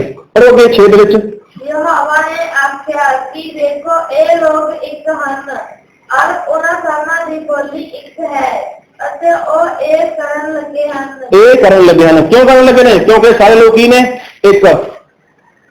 ਇਹ ਸਾਰੇ ਲੋਕ ਕੀ ਨੇ, ਇੱਕ। ਸਾਰੇ ਬੋਲੋ ਹਾਲੇਲੂਇਆ। ਇੱਕ ਮਤਲਬ ਉਹ ਸਾਰੇ ਜਣੇ, ਕੋਈ ਇੱਕ ਇਨਸਾਨ ਤਾਂ ਹੈ ਨਹੀਂ ਸੀਗਾ, ਉਹ ਲੋਕ ਤਾਂ ਬਹੁਤ ਸਾਰੇ ਸੀ, ਲੇਕਿਨ ਉਹ ਕੀ ਕਰ ਰਹੇ ਸੀਗੇ, ਇੱਕ ਸੀ। ਇੱਕ ਕਦੋਂ ਬਣੇ? ਕੋਈ ਵੀ ਇਨਸਾਨ ਅਗਰ ਘਰ ਬਣਾਵੇ, ਘਰ ਕੋਈ ਇੱਕ ਬੰਦਾ ਬਣਾ ਸਕਦਾ ਹੈਗਾ? ਅਗਰ 5-6 ਲੋਕ ਮਜ਼ਦੂਰ ਹੋ ਜਾਣ, 1-2 ਮਿਸਤਰੀ ਹੋ ਜਾਣ, ਫਿਰ ਘਰ ਬਣ ਜਾਏਗਾ? ਫਿਰ ਤਾਂ ਘਰ ਬਣ ਜਾਏਗਾ। ਜੇ ਮਟੀਰੀਅਲ ਪਿਆ, ਸਮਾਨ ਸਾਰੇ ਪਿਆ, ਫਿਰ ਕੀ ਹੈ, ਫਿਰ ਘਰ ਬਣ ਜਾਏਗਾ। ਜਦੋਂ ਘਰ ਬਣੇਗਾ, ਜਦੋਂ ਘਰ ਨੂੰ ਬਣਾਉਣਗੇ ਤੇ ਉਹ ਵੀ ਹੋਊਗਾ, ਉਹਨਾਂ ਨੂੰ ਸਾਰਿਆਂ ਨੂੰ ਇੱਕ ਹੋਣਾ ਪਏਗਾ, ਤਾਂ ਹੀ ਤਾਂ ਘਰ ਬਣੂਗਾ ਉਹਨਾਂ ਦਾ। ਔਰ ਇਹ ਲੋਕ ਕੀ ਸੀਗੇ, ਆਪਣੇ ਲਈ ਬੁਰਜ ਦਾ ਬਣਾ ਬੈਠੇ, ਹਾਂ ਬੁਰਜ ਬਣਾ ਰਹੇ ਸੀਗੇ। ਉਹਦੇ ਵਿੱਚ ਕੀ ਸੀਗੇ, ਸਾਰੇ ਇੱਕ ਹਨ ਅਤੇ ਉਹਨਾਂ ਦੀ ਬੋਲੀ ਵੀ ਕੀ ਸੀ, ਇੱਕ। ਹਾਂ, ਫਿਰ ਜੋ ਕੁਝ ਉਹਨਾਂ ਦੇ ਕਰਨ ਦੀ ਭਾਵਨੀ ਹੋਵੇਗੀ ਹੁਣ ਉਹਨਾਂ ਅੱਗੇ ਨਹੀਂ ਅਟਕੇ। ਮਤਲਬ ਜੋ ਲੋਕ ਉਹਨਾਂ ਨੇ ਸੋਚਿਆਗਾ, ਜੋ ਲੋਕ ਉਹ ਕਰਨਾ ਚਾਹੁੰਦੇ ਨੇ, ਹਾਂ ਹੁਣ ਤਾਂ ਉਹ ਕਰਨਗੇ ਕਿਉਂਕਿ ਉਹ ਕੀ ਨੇ, ਸਾਰੇ ਇੱਕ ਨੇ। ਉਹਨਾਂ ਦੀ ਜੋ ਵੀ ਇੱਛਾ ਕੀ, ਉਹ ਆਪਣੀ ਇੱਛਾ ਨੂੰ ਪੂਰਾ ਕਰ ਲੈਣਗੇ। ਉਹਨਾਂ ਦੀ ਇੱਛਾ ਕੀ ਸੀ ਕਿ ਆਪਾਂ ਬੁਰਜ ਨੂੰ TC ਤੱਕ ਬਣਾਉਣੇ ਆ, ਲੰਮਾ ਬਣਾਉਣੇ, ਉੱਪਰ ਨੂੰ ਬਣਾਉਣੇ ਆ, ਤਾਂ ਕਿ ਅਸੀਂ ਧਰਤੀ ਉੱਪਰ ਖਿੰਡਣਾ ਜਾਈਏ। ਜਦ ਕਿ ਪਰਮੇਸ਼ਵਰ ਨੇ ਕੀ ਕਿਹਾ ਸੀ ਕਿ ਵਧੋ ਫੁੱਲੋ ਧਰਤੀ ਨੂੰ ਭਰ ਦਿਓ। ਲੇਕਿਨ ਇਹ ਲੋਕ ਕੀ ਕਰ ਰਹੇ ਸੀ, ਪਰਮੇਸ਼ਵਰ ਦੇ ਵਚਨ ਦੇ ਖਿਲਾਫ ਕੰਮ ਕਰ ਰਹੇ ਸੀ। ਔਰ ਪਰਮੇਸ਼ਵਰ ਨੇ ਇੱਥੇ ਕੀ ਕੀਤਾ, ਉਹਨਾਂ ਦੀ ਬੋਲੀ ਬਦਲਤੀ। ਕੋਈ ਤਮਿਲ ਬੋਲਣ ਲੱਗ ਪਿਆ, ਕੋਈ ਹਿੰਦੀ ਬੋਲਣ ਲੱਗ ਪਿਆ, ਤੇ ਕੋਈ ਪੰਜਾਬੀ ਬੋਲਣ ਲੱਗ ਪਿਆ, ਤੇ ਕੋਈ ਕੇਰਲਾ ਦੀ ਭਾਸ਼ਾ ਬੋਲਣ ਲੱਗ ਪਿਆ, ਕੋਈ ਕਿਸ ਤਰ੍ਹਾਂ ਦੀ ਭਾਸ਼ਾ ਬੋਲਣ ਲੱਗ ਗਏ। ਸਾਰਿਆਂ ਦੀ ਭਾਸ਼ਾ ਕੀ ਹੋ ਗਈ, ਵੱਖੋ ਵੱਖਰੀ ਹੋ ਗਈ। ਹੈਗੇ ਤਾਂ ਕੀ ਸੀਗੇ? ਅਗਰ ਇੱਕ ਸੀਗੇ ਤੇ ਫਿਰ ਪਰਮੇਸ਼ਵਰ ਦਾ ਕੀ ਕੰਮ ਸੀ, ਉਹਨਾਂ ਦੇ ਵਿਚਕਾਰ ਆ ਜਾਂਦੇ। ਸਾਰੇ ਬੋਲੋ ਹਾਲੇਲੂਇਆ। ਸਮਝ ਆ ਰਹੀ ਨਹੀਂ ਆ ਰਹੀ? ਅਗਰ ਸਾਰੇ ਲੋਕ ਇੱਕ ਸੀਗੇ, ਇੱਕ ਮਨ ਬਣ ਚੁੱਕੇ ਸੀਗੇ, ਲੇਕਿਨ ਪਰਮੇਸ਼ਵਰ ਨੂੰ ਉਹ ਕੰਮ ਪਸੰਦ ਹੀ ਨਹੀਂ ਆਇਆ। ਪਰਮੇਸ਼ਵਰ ਨੇ ਕੀ ਕੀਤਾ, ਉਹਦੀ ਬੋਲੀ ਬਦਲਤੀ, ਉਹਨਾਂ ਦੀ ਭਾਸ਼ਾ ਬਦਲਤੀ। ਫਿਰ ਤਮਿਲ ਵਾਲਾ ਕੀ ਬੋਲਦਾ ਹੋਊਗਾ, ਪੰਜਾਬੀ ਨੂੰ ਸਮਝ ਨਹੀਂ ਆਉਂਦੀ ਹੋਣੀ। ਪੰਜਾਬੀ ਵਾਲਾ ਕੀ ਬੋਲਦਾ ਹੋਊਗਾ ਕਿ ਰਾਜਸਥਾਨੀ ਨੂੰ ਸਮਝ ਨਹੀਂ ਆਉਣੀ ਹੋਣੀ। ਅੰਗਰੇਜ਼ੀ ਕੀ ਬੋਲਦਾ ਹੋਊਗਾ, ਕਿਸੇ ਨੂੰ ਕੋਈ ਸਮਝ ਨਹੀਂ ਆਈ। ਉਹਨਾਂ ਦੀ ਕੀ ਹੋ ਗਈ, ਬੋਲੀ ਬਦਲ ਗਈ। ਲੇਕਿਨ ਅੱਜ ਵੀ ਪ੍ਰਾਰਥਨਾ ਕਰਦੇ ਨੇ, ਕੀ ਕਹਿੰਦੇ ਨੇ ਕਿ ਪ੍ਰਭੂ ਜੀ ਤੁਸੀਂ ਕਿਹਾ ਜਿੱਥੇ 2 ਜਾਂ 3 ਮੇਰੇ ਨਾਮ ਦੇ ਵਿੱਚ ਇਕੱਠੇ ਹੋਣ, ਉੱਥੇ ਮੈਂ ਉਹਨਾਂ ਦੇ ਵਿਚਕਾਰ ਹਾਜ਼ਰ ਹਾਂ। ਸਹੀ ਦੇ ਵਿੱਚ ਦੇਖੋ ਇੱਥੇ ਕਿੰਨੇ ਸਾਰੇ ਲੋਕ ਸੀਗੇ, ਕੀ ਪਰਮੇਸ਼ਰ ਦੇ ਵਿਚਕਾਰ ਹਾਜ਼ਰ ਸੀ? ਕੂਚ ਵਿੱਚ ਕਦੋਂ ਉਤਰਿਆਗਾ? ਇਜ਼ਰਾਈਲ ਨੂੰ ਮਿਸਰ ਦੇਸ਼ ਦੀ ਗੁਲਾਮੀ ਵਿੱਚ ਕੱਢ ਕੇ ਪਰਮੇਸ਼ਵਰ ਕਨਾਨ ਦੇਸ਼ ਦੀ ਧਰਤੀ ਉੱਪਰ ਲੈ ਕੇ ਜਾ ਰਹੇ ਸੀਗੇ, ਜਿੱਥੇ ਦੁੱਧ ਤੇ ਸ਼ਹਿਦ ਵਗਦਾ ਸੀਗਾ, ਜਿੱਥੇ ਪਰਮੇਸ਼ਵਰ ਨੇ ਅਬਰਾਹਮ ਨਾਲ, ਇਸਹਾਕ ਨਾਲ, ਯਾਕੂਬ ਨਾਲ ਵਾਅਦਾ ਕੀਤਾ ਸੀਗਾ ਕਿ ਮੈਂ ਤੇਰੀ ਅੰਸ਼ ਨੂੰ ਧਰਤੀ ਦੇਵਾਂਗਾ। ਉਹ ਲੋਕ ਤਾਂ ਸਾਰੇ ਇੱਕ ਹੀ ਸੀਗੇ, ਇੰਨੇ ਲੋਕ ਸੀਗੇ, ਇੰਨੇ ਸਾਰੇ ਸੀਗੇ, लेकिन परमेश्वर ने कहा मैं ਤੁਹਾਡੇ ਵਿਚਕਾਰ नहीं आवांगा। अगर मैं आया तो की करांगा, ਤੁਹਾਨੂੰ मैं भस्म कर देवांगा। सही ਦੇ ਵਿੱਚ ਅੱਜ ਵੀ ਲੋਕ प्रभु यीशु मसीह ਨੂੰ ਬੁਲਾਉਣਾ ਚਾਹੁੰਦੇ ਨੇ, ਆਪਣੀ ਸੰਗਤ ਵਿੱਚ ਬੁਲਾਉਣਾ ਚਾਹੁੰਦੇ ਨੇ। 20, 50, 100, 200, 1000, 5000 ਇਕੱਠਾ ਹੋ ਕੇ ਕਹਿੰਦੇ ਨੇ ਕਿ ਪ੍ਰਭੂ ਯਿਸੂ ਮਸੀਹ ਤੁਸੀਂ ਇੱਥੇ ਆ ਜਾਓ। ਅਗਰ ਪਰਮੇਸ਼ਰ ਐਸੇ ਲੋਕਾਂ ਦੇ ਵਿੱਚ ਆ ਜਾਏ ਜਿਨ੍ਹਾਂ ਦੀ ਇੱਛਾ ਬੁਰੀ ਹੈ, ਜਿਨ੍ਹਾਂ ਦੀ ਸੋਚ ਬੁਰੀ ਹੈ, ਜੋ ਲੋਕ ਪਰਮੇਸ਼ਰ ਦੇ ਵਚਨ ਦੇ ਅਨੁਸਾਰ ਚੱਲਦੇ ਨਹੀਂ, ਅਗਰ ਐਸੇ ਲੋਕਾਂ ਵਿੱਚ ਆ ਗਏ, ਪਰਮੇਸ਼ਰ ਕੀ ਕਹਿੰਦੇ ਨੇ ਕਿ ਮੈਂ ਭਸਮ ਕਰ ਦੇਵਾਂਗਾ, ਮੈਂ ਭਸਮ ਕਰ ਦੇਵਾਂਗਾ। ਲੇਕਿਨ ਲੋਕ ਫਿਰ ਵੀ ਪ੍ਰਾਰਥਨਾ ਕਰਦੇ ਨੇ, ਪ੍ਰਭੂ ਜੀ ਤੁਸੀਂ ਕਿਹਾ ਹੈਗਾ ਆ ਜਾਓ ਨਾ ਇੱਥੇ ਸਾਡੇ ਲਵੇ, ਆ ਜਾਓ ਇੱਥੇ ਸਾਡੇ ਲਵੇ। ਅੱਜ ऐसी संगत मैं देखी है, ऐसे विश्वासी लोग देखे ने, मैं सुनिया मैं लोगों के मुंहों कि साडे पास्टर नाल बनदी नहीं है। सुनिया मैं साडी पास्टर नाल बनदी नहीं, साडा पास्टर सही नहीं है। लेकिन फिर भी कित्थे जांदे ने, उसे चर्च विच जांदे ने, उसे पास्टर कोलों वचन सिੱਖਦੇ ने। पास्टर भी ऐसे ने, वो भी दुखी ने अपनी संगत तो, वो भी कहते मेरी संगत वालों सही नहीं है, लेकिन फिर भी उन्होंने लोगों में जाके प्रचार करते हैं। उत्थे जाके सारे इकट्ठा होंगे ने, उत्थे लोग इकट्ठा होंगे ने, उत्थे ही आराधना करते हैं, उत्थे वचन बोलते हैं, वचन सुनते हैं, उत्थे ही प्रभु भोज भी करते हैं। कि परमेश्वर अजिहे लोगों में है, कि परमेश्वर अजिहे लोगों में हाजिर है। लेकिन फिर भी प्रार्थना करते हैं, प्रभु तुसीं कहा 2 या 3, 2 दिन कौन ना तो एक मन ना एक चित्त। अगर प्रभु को लेना गा ਉਹਦੇ ਲਈ ਸਾਨੂੰ ਸਭ ਨੂੰ ਇੱਕ ਮਨ ਹੋਣਾ ਪੈਂਦਾ ਗਾ, ਇੱਕ ਚਿੱਤ ਹੋਣਾ ਪਊਗਾ, ਤਾਂ ਹੀ ਤਾਂ ਆਪਾਂ ਪ੍ਰਭੂ ਹੀ ਲੈ ਸਕਦੇ ਹਾਂ। ਅਗਰ ਫਿਰ ਬਿਨਾਂ ਸਾਡਾ ਮਨ ਨਹੀਂ ਮਿਲਦਾ, ਪਾਸਟਰ ਦਾ ਕਲੀਸਿਆ ਨਾਲ ਮਨ ਨਹੀਂ ਮਿਲਦਾ, ਤਾਂ ਫਿਰ ਪ੍ਰਭੂ ਭੋਜ ਦਾ ਕੀ ਫਾਇਦਾ। ਫਿਰ ਆਪਾਂ ਕਹਿ ਸਕਦੇ ਹਾਂ ਕਿ ਅਸੀਂ ਸਾਰੇ ਇੱਕ ਮਨ ਆ, ਆਪਾਂ ਕਹਿ ਸਕਦੇ ਹਾਂ ਕਿ ਇੱਥੇ ਪਰਮੇਸ਼ਰ ਹਾਜ਼ਰ ਹੈ, ਕਿਉਂਕਿ ਪਰਮੇਸ਼ਰ ਨੇ ਇਨਸਾਨ ਨੂੰ ਆਪਣੇ ਹੱਥਾਂ ਨਾਲ ਬਣਾਇਆ ਗਾ। परमेश्वर ने इंसान को मिट्टी के विचों बनाया गा, और जो इंसान का शरीर है ये 3 चीजा ने, पंछी को, पशु को 2 चीजा ने, इंसान के 3 चीजा ने। कोई दस सकता है? सारे बोलो हालेलुया। इंसान के कोल 3 चीजा किहड़ियां ने? आत्मा, प्राण, शरीर। ते पंछी ते अगर पशु को, हाँ पंछी को, पशु को शरीर है ते प्राण है। और आप देखेंगे पहला थिस्सलुकीया, बोलो सुते हालेलुया।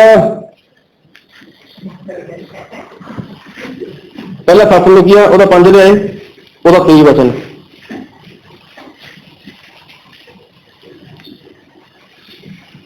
जल्दी ना, पहला थिस्सलुकीया 5 ਦੇ ਆਏ, ਉਹਦਾ 23 वचन, पेज नंबर 270। शांति दाता परमेश्वर आपे ਤੁਹਾਨੂੰ ਪੂਰੀ ਤਰ੍ਹਾਂ ਪਵਿੱਤਰ ਕਰੇ, और ਤੁਹਾਡਾ आत्मा ਅਤੇ ਜੀਵ ਅਤੇ ਸਰੀਰ ਸਾਡੇ हाँ ਤੁਹਾਡਾ आत्मा, सारे बोलो हालेलुया। की किस्म क्या नाल ਤੁਹਾਡਾ आत्मा, क्योंकि जीव मतलब प्राण मतलब जान, फिर शरीर। कितनी चीजें हो गया है? 3 चीजें हो गया। केड़ी केड़ी? सारे तरह देखो, केड़ी केड़ी? आत्मा, प्राण ते शरीर। कितनी चीजें हो गया? 3 चीजा। और बाइबल में लिखा हुआ याकूब 2 अध्याय 26 वचन। ये मुंह जवान सुनना चाहिए।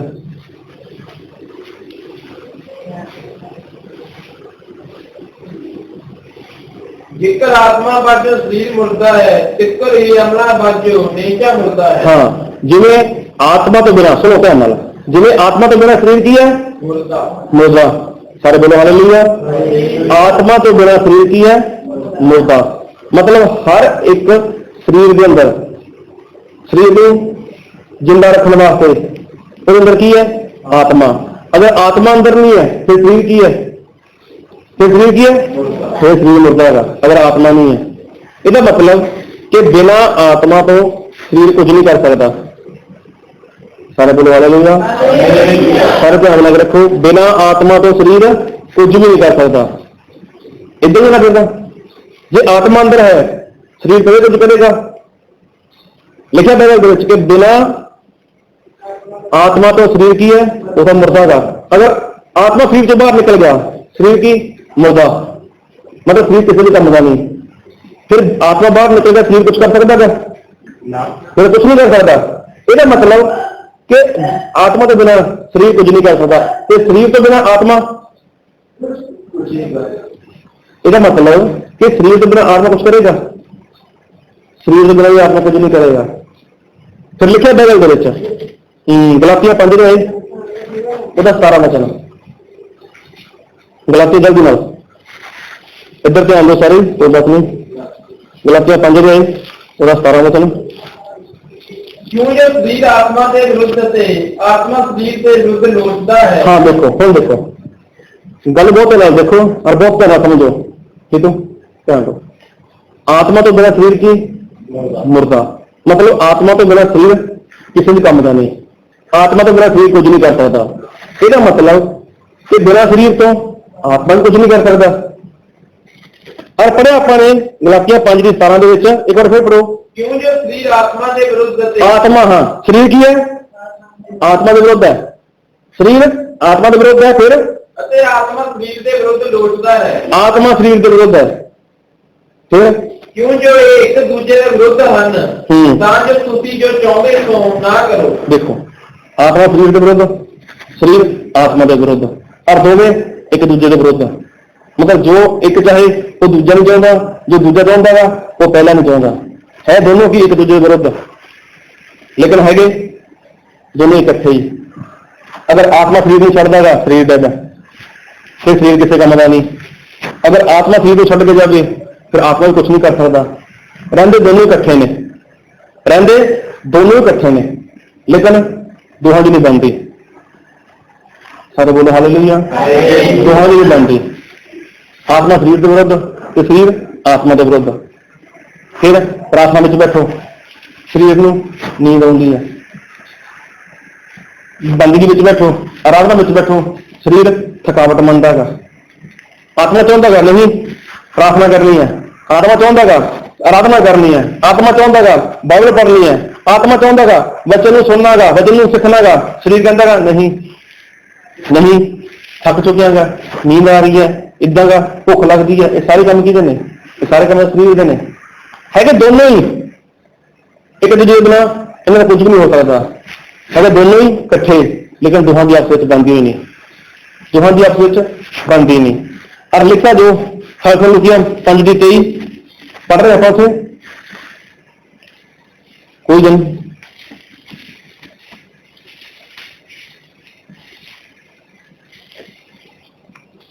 जल्दी लो। ਅਤੇ ਸ਼ਾਂਤੀ ਦਾਤਾ ਪਰਮੇਸ਼ਵਰ ਤੁਹਾਨੂੰ ਆਪਣੀ ਪੂਰੀ ਤਰ੍ਹਾਂ ਪਵਿੱਤਰ ਕਰੇ ਔਰ ਤੁਹਾਡਾ ਆਤਮਾ हाँ आत्मा ਅਤੇ ਜੀਵ जी मतलब जान, ਤੇ ਸਰੀਰ शरीर मतलब आत्मा प्राण शरीर, आत्मा प्राण शरीर एक ही ने, एक इंसान के शरीर के विच ने। हुण जान, जान की है, प्राण की है। सारे बोले हालेलुया। जान की नहीं करना आप, प्राण की नहीं करना। शरीर का अलग है, आत्मा अलग है। फिर लिखा जीव मतलब जान मतलब प्राण। प्राण कौन है? आत्मा पता लग गया आत्मा की है, पता लग गया आत्मा का। आत्मा है जिन्हें इंसान का शरीर चलता है, जिन्हें इंसान का शरीर जिंदा रहता है, जिन्हें इंसान जिंदा रहता है वो की है, वो आत्मा का शरीर। प्राण मतलब जान, जान मतलब जान की है। लिखा लीबिया 17 24 वचन, सॉरी 17 की 11। क्यों जो शरीर की जिंद उसके लहू विच है। सारे बोलो हालेलुया। आत्मा प्राण ते शरीर। प्राण मतलब की जिंद, जान। जान की है, जान की है लहू विच जान है। इसका मतलब कि जो इंसान का शरीर है इन चलाने वाला कौन है? लहू। सिर तो लेके पैर तक पूरे शरीर में कौन चलाता? लहू। सारे बोले हालेलुया। चौक से बैठो सारे। सिर तो लेके पैर तक पूरे शरीर को कौन चलाता गा? वो तो लहू। लहू विच की है? लहू विच तो जान है। क्योंकि प्रभु यीशु मसीह का लहू बहाया गया, यीशु मसीह का लहू निकल गया, की हो गया? उन्होंने मौत होगी। मतलब कि इंसान की जो शरीर की जिंद है, एक बार फिर पढ़ो 17 दी ना उच्ची आवाज नाल। क्यों जो शरीर की जिंद हाँ, शरीर की जान उसके लहू विच है। ਉਹਦੇ ਲਹੂ ਵਿੱਚ ਹੈ। मतलब सिर तो लेके पैर तक शरीर ਵਿੱਚ जो लहू ਚੱਲਦਾ ਗਾ, ਇਹਦੇ ਵਿੱਚ ਕੀ ਹੈ? शरीर की जान है, शरीर की जान है। ਹੁਣ देखो इंसान ਦੇ ਕਈ ਵਾਰ ਦੇਖੋ ਤੁਸੀਂ, ਉਹਦਾ ਹੱਥ, ਉਹਦਾ ਪੈਰ ਜਾਂ ਕੋਈ शरीर ਦਾ ਐਸਾ ਅੰਗ ਜਿਹੜਾ ਸੁੱਕ ਜਾਂਦਾ ਗਾ, ਉਹਦੇ ਵਿੱਚ ਲਹੂ ਨਹੀਂ ਦੌੜਦਾ, ਉਹਦੇ ਵਿੱਚ ਲਹੂ ਨਹੀਂ ਦੌੜਦਾ। मतलब ਉਹਦੇ ਵਿੱਚ शरीर ਦਾ ਅੰਗ ਤਾਂ ਹੈ ਨਾਲ, ਲੇਕਿन ਉਹਦੇ ਵਿੱਚ ਜਾਨ ਨਹੀਂ ਹੈ। जो इंसान का शरीर है, हाँ, जो इंसान है वो तीन चीजा ने कि आत्मा, प्राण ते शरीर। और प्रभु यीशु ने की कहा 18:20 मत्ती 18:20 जल्दी लो। क्योंकि जिथे 2 या 3 मेरे नाम उत्ते इकट्ठे होण उत्थे मैं उन्हां दे विचकार हाज़र हां। हाँ, देखो प्रभु यीशु ने कहा कि जिथे 2 या 3 मेरे नाम विच इकट्ठे होण, मैं उत्थे की हां? विचकार हाज़र हां। ਇਹਦਾ मतलब जो इंसान का शरीर कितनी मौत नाल सुनो सारे बोलो हालेलुया। इंसान का शरीर और ओदी आत्मा है तो एक दूसरे के विरोध विच, अगर वो सहमत हो जाना, कितने जने हो गए उत्थे? उत्थे 2 जने हो गए। नाल ही अगर प्राण सहमत हो जाए तो कितने जने हो गए? 3 जने हो गए। तो प्रभु यीशु ने की कहा कि जिथे 2 या 3 मेरे नाम के इकट्ठे होना, फिर 20, 50, 60, 100, 200, 1000, ਲੱਖ ਹਿਸਾਬ ਨਾਲ ਨਹੀਂ, ਉਹ ਕਹਿੰਦਾ ਇੱਕੋ ਮਨ ਨਹੀਂ ਹੈਗੇ, ਉਹ ਹਠੀਲਾਪਨ ਕਰਦੇ ਨੇ, ਉਹਨਾਂ ਦੀਆਂ ਸੋਚਾਂ, ਉਹਨਾਂ ਦੇ ਵਿਚਾਰ ਵੱਖੋ ਵੱਖਰੇ ਨੇ, परमेश्वर ਨੂੰ ਜੋ ਪਸੰਦ ਨਹੀਂ ਆ ਰਹੇ। अगर एक इंसान अपने शरीर ਨੂੰ अपने वश ਵਿੱਚ रखे, अपनी आत्मा नाल अपने प्राण ਨੂੰ अपने वश ਵਿੱਚ रखे, तो फिर 2 या 3 मतलब आत्मा, मतलब प्राण, मतलब शरीर, अगर ये परमेश्वर की आराधना के लिए, परमेश्वर की बंदगी लिए एक हो जाना, तो प्रभु यीशु मसीह की है उस जगह हाजिर हो जाएंगे। अगर 500 इकट्ठा लोग कर लो ना, सारे एक मन नहीं है, तो परमेश्वर ने की कहा मैं अजे लोगों में नहीं आवागा, अगर मैं आ गया इन्होंने लोगों को भस्म कर देवांगा, इन्होंने लोगों की करांगा मैं भस्म करांगा। क्योंकि संत पौलुस कहते हैं पहला कुरिन्थियों 9 ਦੇ 27 वचन जल्दी नाल जिन्हें मिलता फटाफट, पहला कुरिन्थी 9 ਦੇ 27 वचन। जब अपने शरीर ਨੂੰ ਮਾਰਦਾ ਕੁੱਟਦਾ ਅਤੇ ਉਹਨੂੰ ਆਪਣੇ ਵਸ ਵਿੱਚ ਲਿਆਉਂਦਾ। हाँ, संत पौलुस देखो की कहता मैं अपने शरीर ਨੂੰ की करदा गा? मारदा कुटदागा, ਉਹਨੂੰ अपने वस ਵਿੱਚ ਲੈ ਕੇ ਆਵਾਂਗਾ। क्यों? क्योंकि आत्मा की है? शरीर के विरुद्ध ਵਿੱਚ है, तो शरीर आत्मा के विरुद्ध ਵਿੱਚ है, लेकिन दोनों की ने एक दूजे के विरोध ਵਿੱਚ ने। जब इंसान का खुद का शरीर ही प्रार्थना करने को जवाब दे रहा है, बाइबल पढ़ने को जवाब दे रहा है, ये लोग प्रार्थना में बैठे होंगे ने तो फिर कितने हो रहे होंगे ने, शरीर तो इतने है, उनका मन कितने हो रहा है, फिर कितने परमेश्वर हाजिर है। आप कह सकते हैं जब संगत में कुछ ऐसे लोग इकट्ठा हो जाते हैं जिन्होंने आपस में बनती ही नहीं कि परमेश्वर हाजिर है। कहना पाओ अगर साडा खुद का शरीर, साडी खुद की आत्मा, साडा खुद का प्राण अगर सारे मिल जाना, 2 या 3 इकट्ठा हो जाना, तो प्रभु यीशु मसीह खुद उस जगह हाजिर है, खुद प्रभु यीशु मसीह जगह हाजिर ने। कई बार इंसान प्रार्थना करने बैठता है, कई लोग गोडे का भार बैठ जाते हैं और प्रार्थना करते करते की होंगे इंसान का गोडा सौ जाता है, वो पैर सौ जाते हैं। क्यों? क्योंकि लहू इतने काम करना बंद कर जाता है, होंगे ना कई बार किसी कदे पैर सौ जाते हैं। और बाइबल की लिखा गया कि शरीर की जिंदगी में है लहू विच है। ਇਹਦਾ मतलब कि जब पैर सौ रहेगा फिर इंसान की जान, इंसान का प्राण वो सहमत नहीं है, वो सहमत नहीं है, उन्हें सहमत करना है। इंसान आत्मा में प्रार्थना करना चाहता है लेकिन शरीर सहमत नहीं है, उन्हें भी करना, उन्हें सहमत करना। इंसान प्रार्थना के बैठेगा, नींद आ रही है, इंसान को नींद आ रही है, क्यों की करे? शरीर में कष्ट करे, उसके खड़ा हो जाए। क्यों? वचन सुनना मैं अगर सेवक अद्धा घंटा खड़ा होता है तो नाल विश्वासी भी खड़ा हो जाए, उत्थे किहड़ा कोई दिखदा उन्हें, ना दूजे नूं पता लग जूगा इस भाई साहब नींद आ रही है। सारे बोलो हालेलुया, हालेलुया। मतलब कि शरीर को करना है, अपने वश में करना है। प्राण है जो जिहदी शरीर अपनी शरीर की जान किहदे है, लहू विच है। अगर इंसान गोड्या पर बैठा गा तो फिर पैर सौ जाए, लत्त सौ जाए या सुन्न हो जाए, इंसान को करना चाहिए, उन्होंने अपने वश में लेके आना चाहिए। गोड्या पर खड़े हो जाओ, लहू नहीं चलना शरीर के। अगर लहू चलता रहा तो की है, प्राण दौड़ता रहता है, लहू दौड़ता रहता है। कि आत्मा, प्राण, शरीर, मतलब कि ये तीन ने। जब खुद आत्मा इंसान का, खुद शरीर इंसान का, खुद प्राण ही इंसान का, वो वस विच नहीं है, एक दूसरे ਨਾਲ सहमत नहीं है। फिर चाहे 500 इकट्ठा कर लो, चाहे 5000 इकट्ठा कर लो, चाहे 50,000 इकट्ठा कर लो, चाहे 2 लाख इकट्ठा कर लो, फिर की फायदा जब खुद आत्मा सहमत नहीं है, खुद शरीर सहमत नहीं है, खुद प्राण सहमत नहीं है। प्रभु यीशु ने कहा कि जिथे 2 या 3 इंसानों की गिनती कह सकते हैं आप, इंसानों की गिनती है, लेकिन सब तो बड़ी गल जो साडी कमजोरी बन चुकी है, जो इंसान की कमजोरी बन चुकी है, प्रार्थना वेले सुस्ती पै गई, प्रार्थना वेले नींद आ रही है, प्रार्थना वेले वचन की गल ध्यान नहीं लग रहा, जब वचन सुनते हैं लेकिन समझ नहीं आ रहा। इसका मतलब कोई ना कोई कितने कितने गड़बड़ी हो रही है।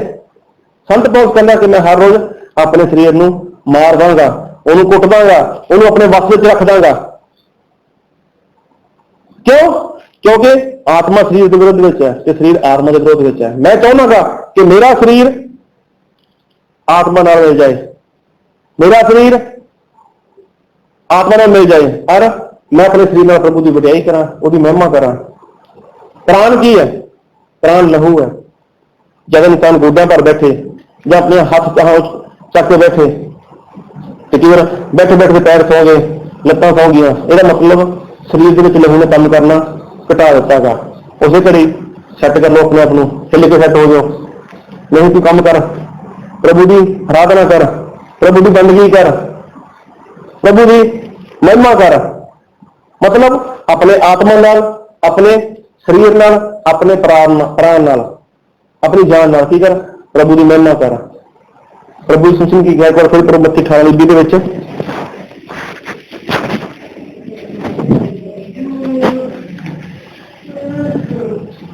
क्योंकि जिसे 2 या 3 मेरे नाम से इकट्ठे हों, मैं उन्होंने विश्वास हाँ। सारे बोलो हालेलुया, हालेलुया।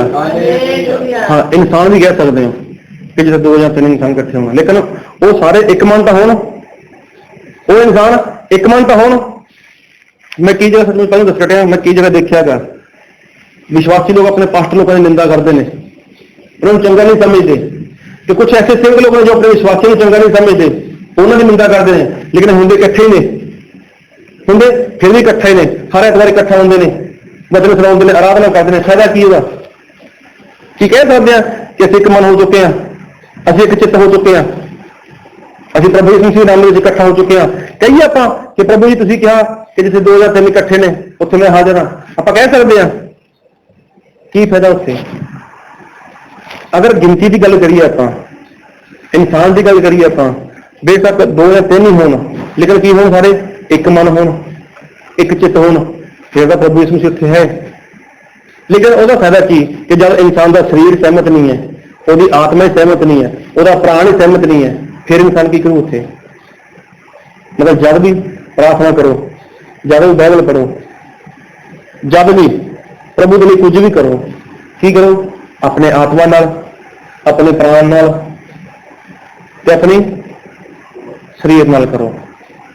इदा ना करो प्रभु के काम ले आगे बंदगी में ते बाद में चिंता कर दी है, बच्चे की सोचते होंगे, माँ की सोचती होगी, बाप की सोचता होगी, पत्नी की सोचती होगी। इदा नहीं, अगर आ गए पूरी तरह आ जाओ, नहीं तो आने की जरूरत ही नहीं है। फिर घर बगे तक घर खुश करो, फिर मां को खुश करो, फिर अपने कारोबार में खुश करो, फिर जिन्होंने मर्जी खुश करो। अगर आ गए तो पूरे आत्मा नाल, ਆਪਣੇ ਪ੍ਰਾਣ ਨਾਲ, ਆਪਣੇ ਸਰੀਰ ਨਾਲ ਆ ਜਾਓ। ਅਗਰ ਫਿਰ ਵੀ ਏਦਾਂ ਦੀ ਗੱਲ ਕਰਦੇ ਹੋ, ਪਿੱਛੇ ਸੋਚ ਰਹੇ ਹੋ, ਫਿਰ ਫਾਇਦਾ ਵੀ ਕੀ ਉਹਦਾ? ਫਿਰ ਐਸੀ ਪ੍ਰਾਰਥਨਾ ਦਾ ਫਾਇਦਾ ਵੀ ਕੀ? ਐਸੇ ਵਚਨ ਸਿੱਖਣ ਦਾ, ਐਸੇ ਵਚਨ ਸਿਖਾਉਣ ਦਾ ਫਾਇਦਾ ਵੀ ਕੀ, ਅਗਰ ਪਿੱਛੇ ਧਿਆਨ ਲਗਾ ਕੇ ਬੈਠੇ ਹੋ? ਇਹਦਾ ਮਤਲਬ ਅਗਰ ਪਰਮੇਸ਼ਵਰ ਦੀ ਆਰਾਧਨਾ ਕਰਨੀ ਹੈ, ਅਗਰ ਪਰਮੇਸ਼ਵਰ ਦੀ ਬੰਦਗੀ ਕਰਨੀ ਹੈ, ਅਗਰ ਚਾਹੁੰਦੇ ਹੋ ਕਿ ਪਰਮੇਸ਼ਵਰ ਸਾਡੇ ਨਾਲ ਸੰਗਤੀ ਕਰੇ, ਅਗਰ ਚਾਹੁੰਦੇ ਹੋ ਕਿ ਪਰਮੇਸ਼ਵਰ ਦੀ ਜਗ੍ਹਾ ਹਾਜ਼ਰ ਹੋਵੇ, ਤਾਂ ਕੀ ਕਰੋ? ਆਤਮਾ ਨਾਲ, ਸਰੀਰ ਨਾਲ, ਪ੍ਰਾਣ ਨਾਲ ਇੱਕ ਹੋ ਜਾਓ। ਔਰ ਫਿਰ ਪ੍ਰਭੂ ਯਿਸੂ ਮਸੀਹ ਉੱਥੇ ਹੈ। ਕਈ ਲੋਕ ਦੇਖਦੇ ਆ, ਬੰਦਗੀ ਵਿੱਚ ਆ ਜਾਂਦੇ ਆ, ਫਿਰ ਫਿਕਰ ਵੀ ਹੁੰਦਾਗਾ ਬੱਦਲ ਜਿਹਾ ਹੋ ਗਿਆ, ਘਰ ਦੇ ਕੰਮ ਨੇ, ਫਿਰ ਉਹਦਾ ਕੀ ਫਾਇਦਾ ਹੋਇਆ? ਇੱਕ ਵਾਰ ਗੱਲ ਮੈਨੂੰ ਸੁਣਨ ਨੂੰ ਮਿਲੀ, ਕੋਈ ਭਾਈ ਸਾਹਿਬ ਸੀ ਤੇ ਉਹਨਾਂ ਦੇ ਘਰ ਦੇ ਵਿੱਚ ਕੁਝ ਪੈਸਾ ਪਿਆ ਸੀਗਾ। ਉਹਨਾਂ ਨੇ ਸੋਚਿਆ ਜਿਹੜਾ ਅੱਜ ਐਤਵਾਰ ਹੈ ਤੇ ਹੁਣ ਪੈਸਾ ਕਿੱਥੇ ਰੱਖੀਏ, ਇਹਨਾਂ ਦੇ ਬੈਂਕ ਵਿੱਚ ਰੱਖ ਸਕਦੇ ਐਤਵਾਰ ਨੂੰ। ਉਸਨੇ ਸੋਚਿਆ ਕਿ ਮੈਂ ਪੈਸਾ ਸਾਰਾ ਬੰਦਗੀ ਵਿੱਚ ਲੈ ਕੇ ਚਲਾ ਗਿਆ, ਫਿਰ ਵੀ ਸਹੀ ਗੱਲ ਨਹੀਂ ਹੈ। ਉਸਨੇ ਸੋਚਿਆ ਵੀ ਅਗਰ ਮੈਂ ਪੈਸਾ ਘਰ ਵਿੱਚ ਰੱਖ ਗਿਆ ਕਿਸੇ ਪਾਸੇ ਤੇ ਕੋਈ ਲੁੱਟ ਕੇ ਨਾ ਲੈ ਜੇ। ਤੇ ਉਸਨੇ ਕਰਦੇ ਕਰਾਉਂਦੇ ਜੀ ਕੀ ਕੀਤਾ, ਇੱਕ ਥੈਲਾ ਲਿਆ, ਸ਼ਾਇਦ ਲਿਫਾਫਾ ਲਿਆ, ਉਹਨੇ ਬਾਹਰ ਕੋਈ ਐਸੀ ਮਤਲਬ ਦੀਵਾਰ ਸੀ, ਉਹਦੇ ਵਿੱਚ ਕੋਈ ਕਿੱਲ ਸੀ ਜਿਹਦੇ ਵਿੱਚ ਸੜਿਆ ਸੀ, ਉਹਨੇ ਬੰਨਤਾ। ਪੈਸਾ ਕਾਫੀ ਸੀ ਉਹਦੇ ਲਵੇ। ਉਸਨੇ ਸੋਚਿਆ ਵੀ ਇੱਥੇ ਕਿਹੜੇ ਇਨਸਾਨ ਦੀ ਨਜ਼ਰ ਜਾਣ ਵਾਲੀ ਹੈ, ਜੇ ਕੋਈ ਆਇਆ ਵੀ ਉਹ ਵੀ ਵੱਧ ਤੋਂ ਵੱਧ ਸੰਦੂਕ ਦੇਖੇਗਾ, ਵੱਧ ਤੋਂ ਵੱਧ ਅਲਮਾਰੀ ਦੇਖੇਗਾ, ਉਸਨੂੰ ਕੁਝ ਮਿਲਣਾ ਨਹੀਂ ਹੈ। ਉਸ ਤੋਂ ਬਾਅਦ ਉਹ ਉੱਥੋਂ ਚਲਾ ਜਾਊਗਾ। ਲੇਕਿਨ ਜਿਹੜਾ ਮੈਂ ਇੱਥੇ ਬੰਨਿਆ ਲਿਫਾਫਾ ਜਾਂ ਥੈਲਾ, ਉਹਨੂੰ ਵੀ ਲੱਗੇਗਾ ਕਿ ਕੀ ਪਤਾ ਕੀ ਇਹਦੇ ਵਿੱਚ ਲੀਰਾਂ ਹੋਣਗੀਆਂ ਜਾਂ ਕੁਛ ਹੋਊਗਾ, ਮਤਲਬ ਉਹਨੇ ਦੇਖਣਾ ਹੀ ਨਹੀਂ ਹੈ। ਉਹ ਆਪਣੀ ਸੋਚ ਲੈ ਕੇ, ਆਪਣੀ ਸਮਝ ਲੈ ਕੇ ਚਲਾ ਗਿਆ। ਉਸ ਤੋਂ ਬਾਅਦ ਬੰਦਗੀ ਵਿੱਚ ਚਲਾ ਗਿਆ। ਬੰਦਗੀ ਵਿੱਚ ਬੈਠਾ ਜਾਓ ਯਾਰ, ਸਾਡੇ ਘਰ ਤਾਂ ਬਿੱਲੀ ਆਉਂਦੀ ਹੈ, ਅਗਰ ਬਿੱਲੀ ਨੇ ਛਾਲ ਮਾਰੀ ਉੱਥੇ, ਅਗਰ ਬਿੱਲੀ ਤੋਂ ਲਿਫਾਫਾ ਫਟ ਗਿਆ, ਅਗਰ ਥੈਲਾ ਫਟ ਗਿਆ, ਅਗਰ ਥੱਲੇ ਡਿੱਗ ਗਿਆ, ਪੈਸੇ ਬਾਹਰ ਆ ਗਏ ਤੇ ਕਿਸੇ ਨੇ ਆ ਕੇ ਦੇਖ ਲਏ, ਉਹ ਸਾਰੇ ਚੱਕ ਕੇ ਲੈ ਜੂ, ਮੈਂ ਗਲਤੀ ਕਰਾਇਆ। ਉਹ ਜਿੰਨਾ ਚਿਰ ਬੰਦਗੀ ਵਿੱਚ ਬੈਠਾ, ਬੰਦਗੀ ਵਿੱਚ ਕੀ ਬੋਲਿਆ, ਕੀ ਸਿੱਖਿਆ, ਕੀ ਸਿਖਾਇਆ, ਕਿਹੜੀ ਆਰਾਧਨਾ ਹੋਈ, ਉਹਦਾ ਕੁਝ ਵੀ ਯਾਦ ਨਹੀਂ। ਧਿਆਨ ਕਿੱਥੇ ਉਹਦਾ? ਪਿੱਛੇ ਉਹਦੇ ਪੈਸੇ ਵਾਲਾ ਧਿਆਨ ਹੋਗਾ। ਤੁਸੀਂ ਪ੍ਰਾਰਥਨਾ ਕਰਦੇ ਹੋਣਗੇ, ਪ੍ਰਭੂ ਤੁਸੀਂ ਕਿਹਾ ਜਿੱਥੇ 2 ਜਾਂ 3 ਮੇਰੇ ਨਾਮ ਦੇ ਵਿੱਚ ਇਕੱਠਾ ਹੁੰਦੇ ਹਨ, ਉਹਨਾਂ ਦੇ ਵਿਚਕਾਰ ਮੈਂ ਹਾਜ਼ਰ ਹਾਂ। ਕੀ ਪ੍ਰਭੂ ਉੱਥੇ ਹਾਜ਼ਰ ਹੈ? ਉਹ ਖੁਦ ਇਨਸਾਨ ਦਾ ਸਰੀਰ ਹੀ ਉੱਥੇ ਨਹੀਂ ਹੈ, ਉਹਦੀ ਖੁਦ ਦੀ ਆਤਮਾ ਹੀ ਉੱਥੇ ਨਹੀਂ ਹੈ, ਉਹਦਾ ਖੁਦ ਦਾ ਪ੍ਰਾਣ ਹੀ ਉੱਥੇ ਨਹੀਂ ਹੈ, ਉਹ ਤਾਂ ਕਿਸੇ ਹੋਰ ਪਾਸੇ ਜਾ ਰਿਹਾ ਹੈਗਾ। ਕੀ ਫਾਇਦਾ? ਆਗੇ ਬੰਦਗੀ ਵਿੱਚ, ਆਗੇ ਸਿੱਖਣ ਦੇ ਲਈ, ਆਗੇ ਸਿਖਾਉਣ ਦੇ ਲਈ, ਆਗੇ ਵਚਨ ਪੜ੍ਹਨ ਦੇ ਲਈ, ਆਗੇ ਵਚਨ ਪੜ੍ਹਾਉਣ ਦੇ ਲਈ, ਆਗੇ ਪ੍ਰਾਰਥਨਾ ਕਰਨ ਦੇ ਲਈ, ਆਗੇ ਪ੍ਰਾਰਥਨਾ ਕਰਾਉਣ ਦੇ ਲਈ, ਅਗਰ ਧਿਆਨ ਹੀ ਪਿੱਛੇ ਹੈ ਆਪਣੇ ਰੁਪਏ ਵੱਲ, ਆਪਣੇ ਪੈਸੇ ਵੱਲ, ਆਪਣੇ ਘਰ ਦੇ ਬਾਰੇ, ਆਪਣੇ ਬੱਚਿਆਂ ਬਾਰੇ, ਪਤਨੀ ਬਾਰੇ, ਰਿਸ਼ਤੇਦਾਰਾਂ ਬਾਰੇ, ਤੇ ਕੀ ਫਾਇਦਾ ਹੋਗਾ? ਫਿਰ ਅਸੀਂ ਗਏ ਸੀ ਉੱਥੇ, ਅਸੀਂ 50 ਬੰਦੇ ਇਕੱਠੇ ਹੋ ਗਏ, ਪ੍ਰਭੂ ਯਿਸੂ ਮਸੀਹ ਉੱਥੇ ਹਾਜ਼ਰ ਸੀਗੇ। ਤੇਰਾ ਆਤਮਾ ਕਿੱਥੇ ਸੀ? ਤੇਰਾ ਸਰੀਰ ਕਿੱਥੇ ਸੀ? ਤੇਰਾ ਪ੍ਰਾਣ ਕਿੱਥੇ ਸੀ? ਕੀ ਉਹ ਇੱਕ ਸੀਗੇ? ਕੀ ਉਹ ਸਹਿਮਤ ਸੀਗੇ? ਅਗਰ ਉਹੀ ਸਹਿਮਤ ਨਹੀਂ ਤੇ ਫਿਰ ਫਾਇਦਾ ਕੀ? ਸਭ ਤੋਂ ਪਹਿਲਾਂ ਆਪਣੇ ਸਰੀਰ ਨੂੰ, ਆਪਣੀ ਆਤਮਾ ਨੂੰ, ਆਪਣੇ ਪ੍ਰਾਣ ਨੂੰ ਸਹਿਮਤ ਕਰੋ। ਅਗਰ ਚਾਹੁੰਦੇ ਹੋ ਕਿ ਪ੍ਰਭੂ ਯਿਸੂ ਮਸੀਹ ਹਾਜ਼ਰ ਹੋਣ, ਅਗਰ ਚਾਹੁੰਦੇ ਹੋ ਕਿ ਪ੍ਰਭੂ ਯਿਸੂ ਮਸੀਹ ਤੁਹਾਡੇ ਅੰਦਰ ਰਹਿਣ, ਅਗਰ ਚਾਹੁੰਦੇ ਹੋ ਕਿ ਪ੍ਰਭੂ ਯਿਸੂ ਮਸੀਹ ਮੇਰੇ ਅੰਦਰ ਰਹਿਣ, ਛੱਡ ਦਿਓ ਅਗਲੇ ਪਿਛਲੇ ਸਾਰੀਆਂ ਸੋਚਾਂ। ਕੌਣ ਦੁਖੀ ਹੁੰਦਾਗਾ, ਕੌਣ ਪਰੇਸ਼ਾਨ ਹੁੰਦਾਗਾ, ਕੌਣ ਕੀ ਕਰਦਾਗਾ, ਛੱਡ ਦਿਓ ਸਾਰਾ ਕੁਝ। ਪ੍ਰਭੂ ਯਿਸੂ ਮਸੀਹ ਨੇ ਕੀ ਕਿਹਾ ਕਿ ਜੇ ਕੋਈ ਮੇਰੇ ਪਿੱਛੇ ਆਉਣਾ ਚਾਹੇ, ਆਪਣੇ ਆਪ ਦਾ ਇਨਕਾਰ ਕਰੇ, ਆਪਣੇ ਆਪ ਦਾ ਇਨਕਾਰ ਕਰੇ। ਇੱਕ ਵਾਰ ਮੇਰਾ ਵਚਨ ਪੜੋ, ਲੂਕਾ 16 ਦਾ ਉਹਦਾ 24 ਵਚਨ, ਸੌਰੀ 14 ਵਚਨ, 14 ਉਹਦਾ 24, ਲੂਕਾ 14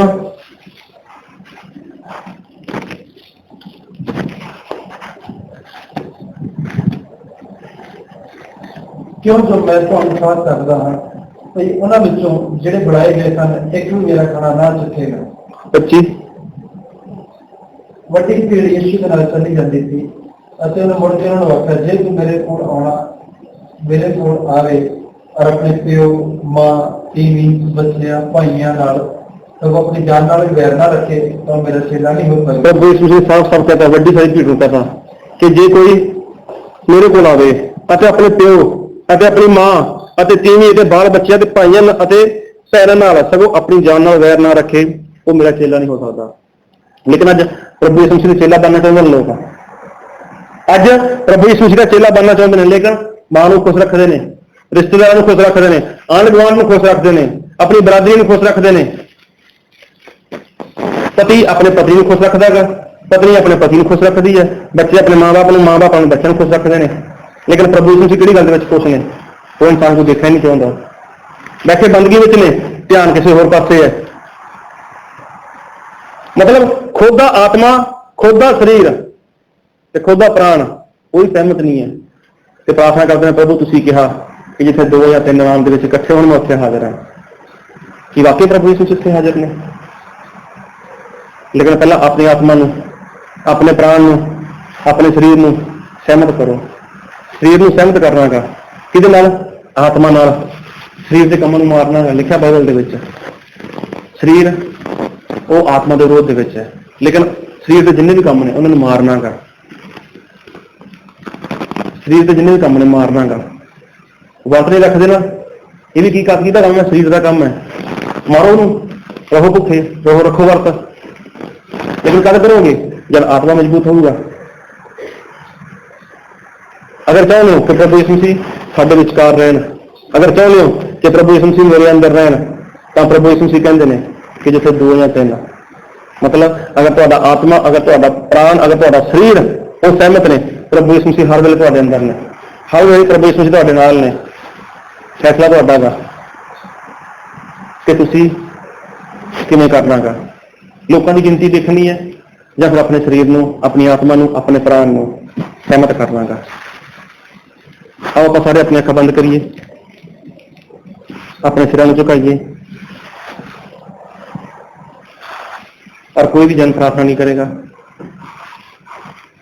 सिर्फ और सिर्फ अपने सवाल ध्यान दो,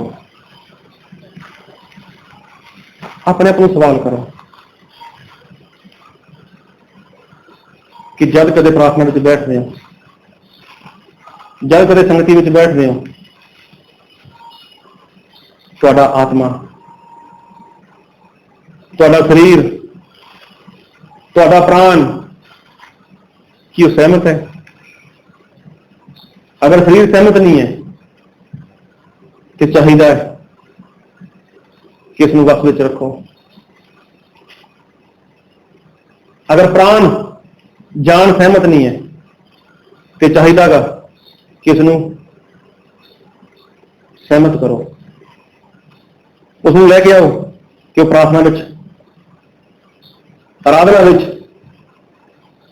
परमेश्वर के वचन दे विच, उसकी आज्ञाकारी विच तुहाडी आत्मा नाल एक हो जाना, परमेश्वर की आत्मा नाल एक हो जाना। अगर चाहते हो कि परमेश्वर प्रभु यीशु मसीह